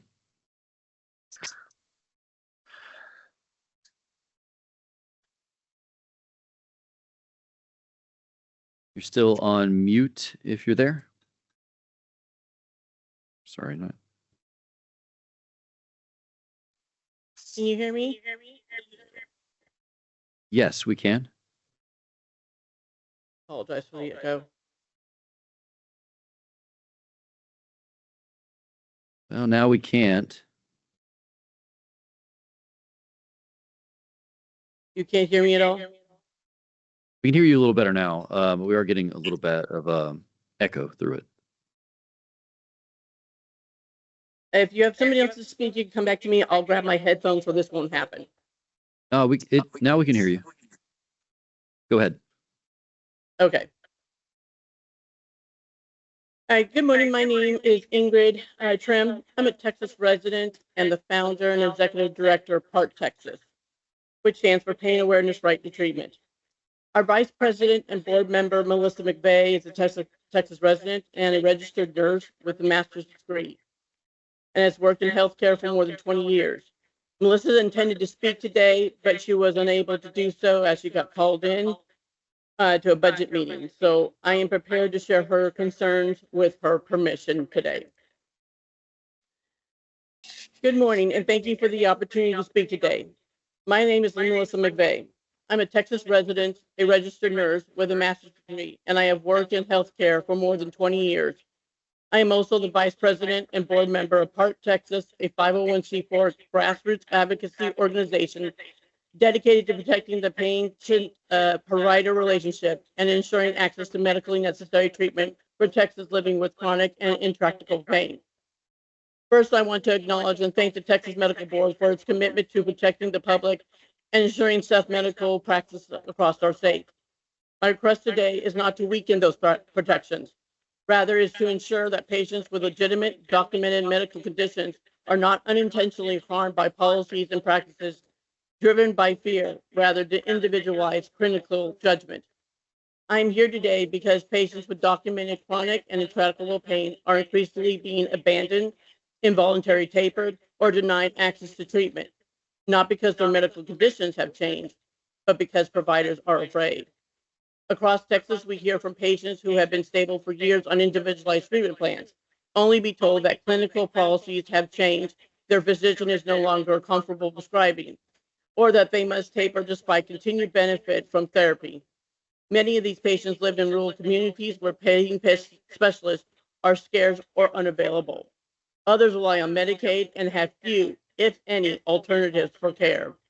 Evidence-based research has shown that abrupt discontinuation or forced tapering of long-term opioid therapy can result in withdrawal, worsening pain, decreased quality of life, loss of function, mental health crisis, and in some cases, suicide. These outcomes are not theoretical. They are being experienced by Texans today. These are not statistics to us. They are veterans, cancer survivors, injured workers, grandparents, and Texans living with severe chronic medical conditions who simply want to maintain function care for their families, remain employed when possible, and participate in their communities. The goal of the treatment is not simply pain reduction. The goal is maintaining function, independence, quality of life, and the ability to engage in daily living. For some patients, individualized medication management remains an essential component of achieving these outcomes. I respectfully ask the Texas Medical Board to provide clear guidance and continued support for physicians who provide individualized medically appropriate pain management when it is clinically justified, properly documented, and responsibly monitored.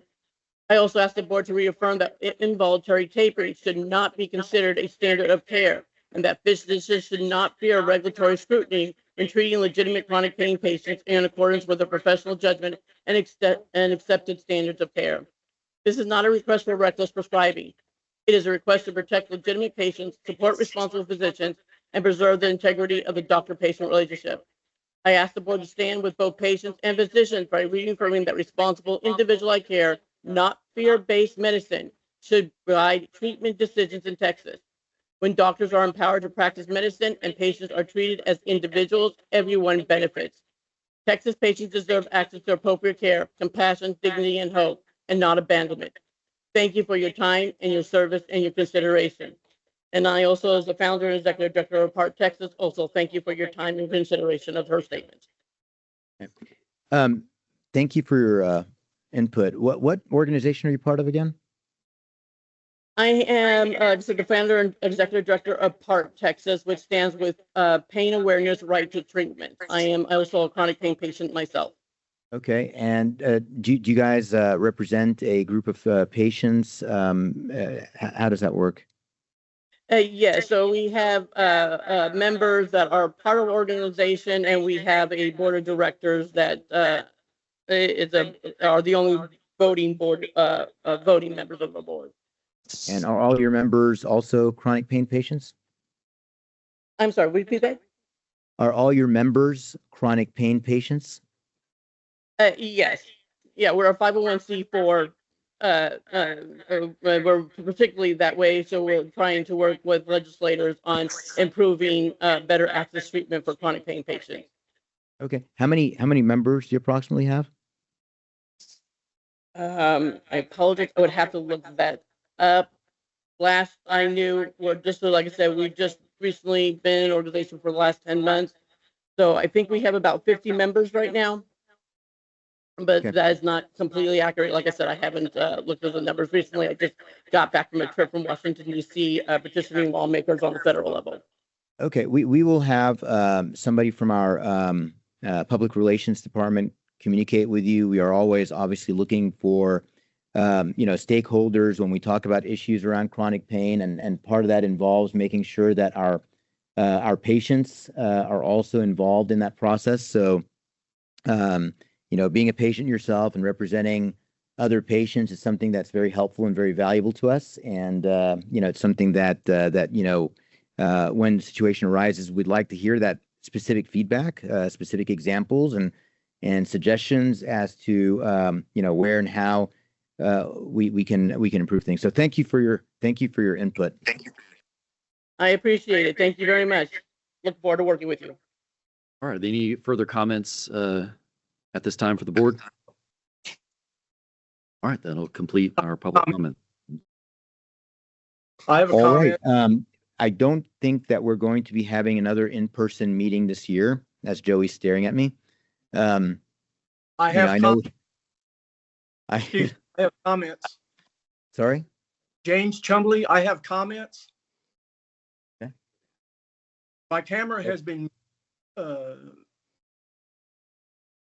muted. Okay, we'll go back to that agenda item. So I didn't see a hand up or anything, but you'll have 3 minutes. Go ahead.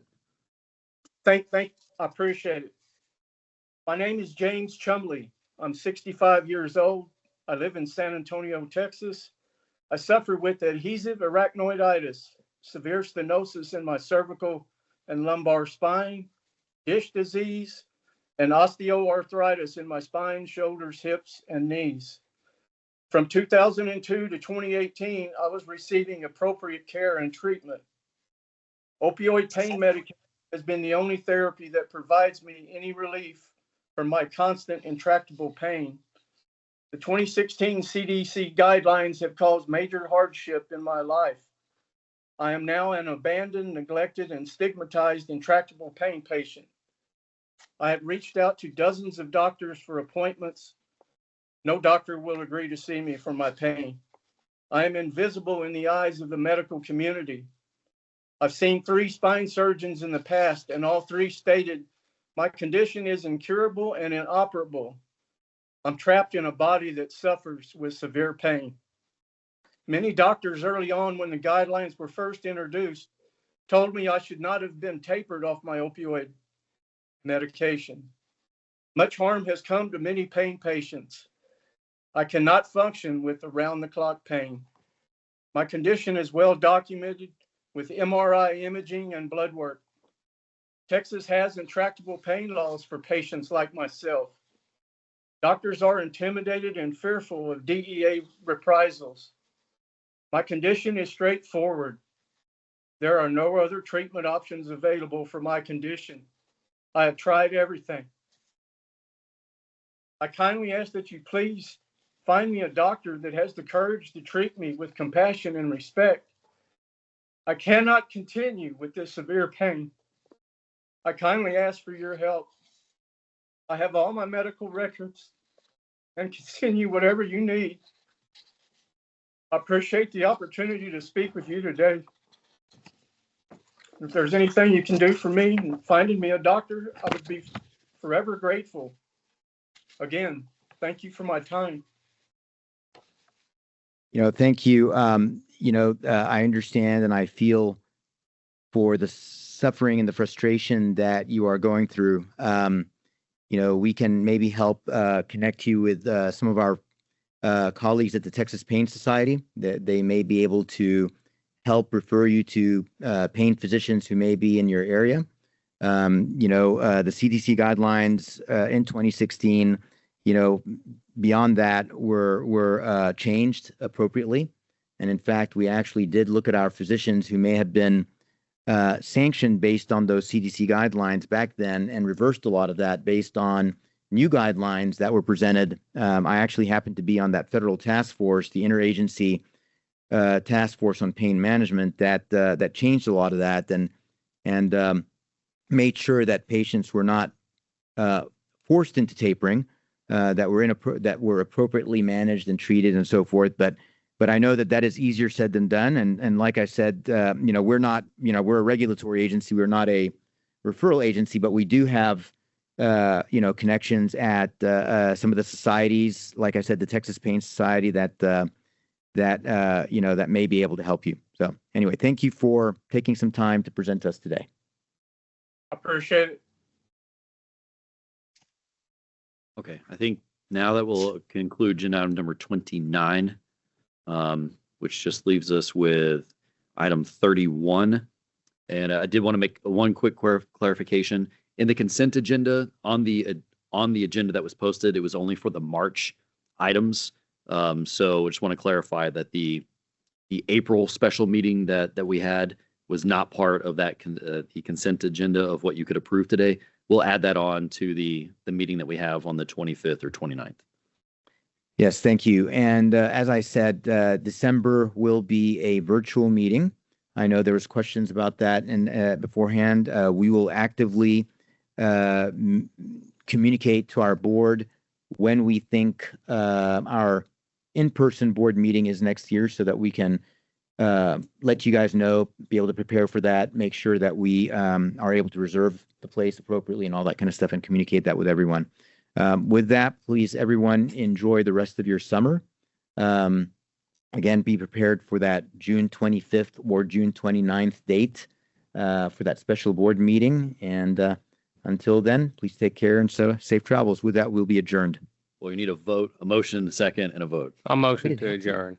Second. Well, we didn't have to. Oh. But I don't think we have any shortage of motions and seconds for adjourning. Go ahead. I heard a motion, a second. Is there anyone opposed? All right, there you have it. We are done at 11:17 a.m. on June 12th, 2026. Thank you, everyone.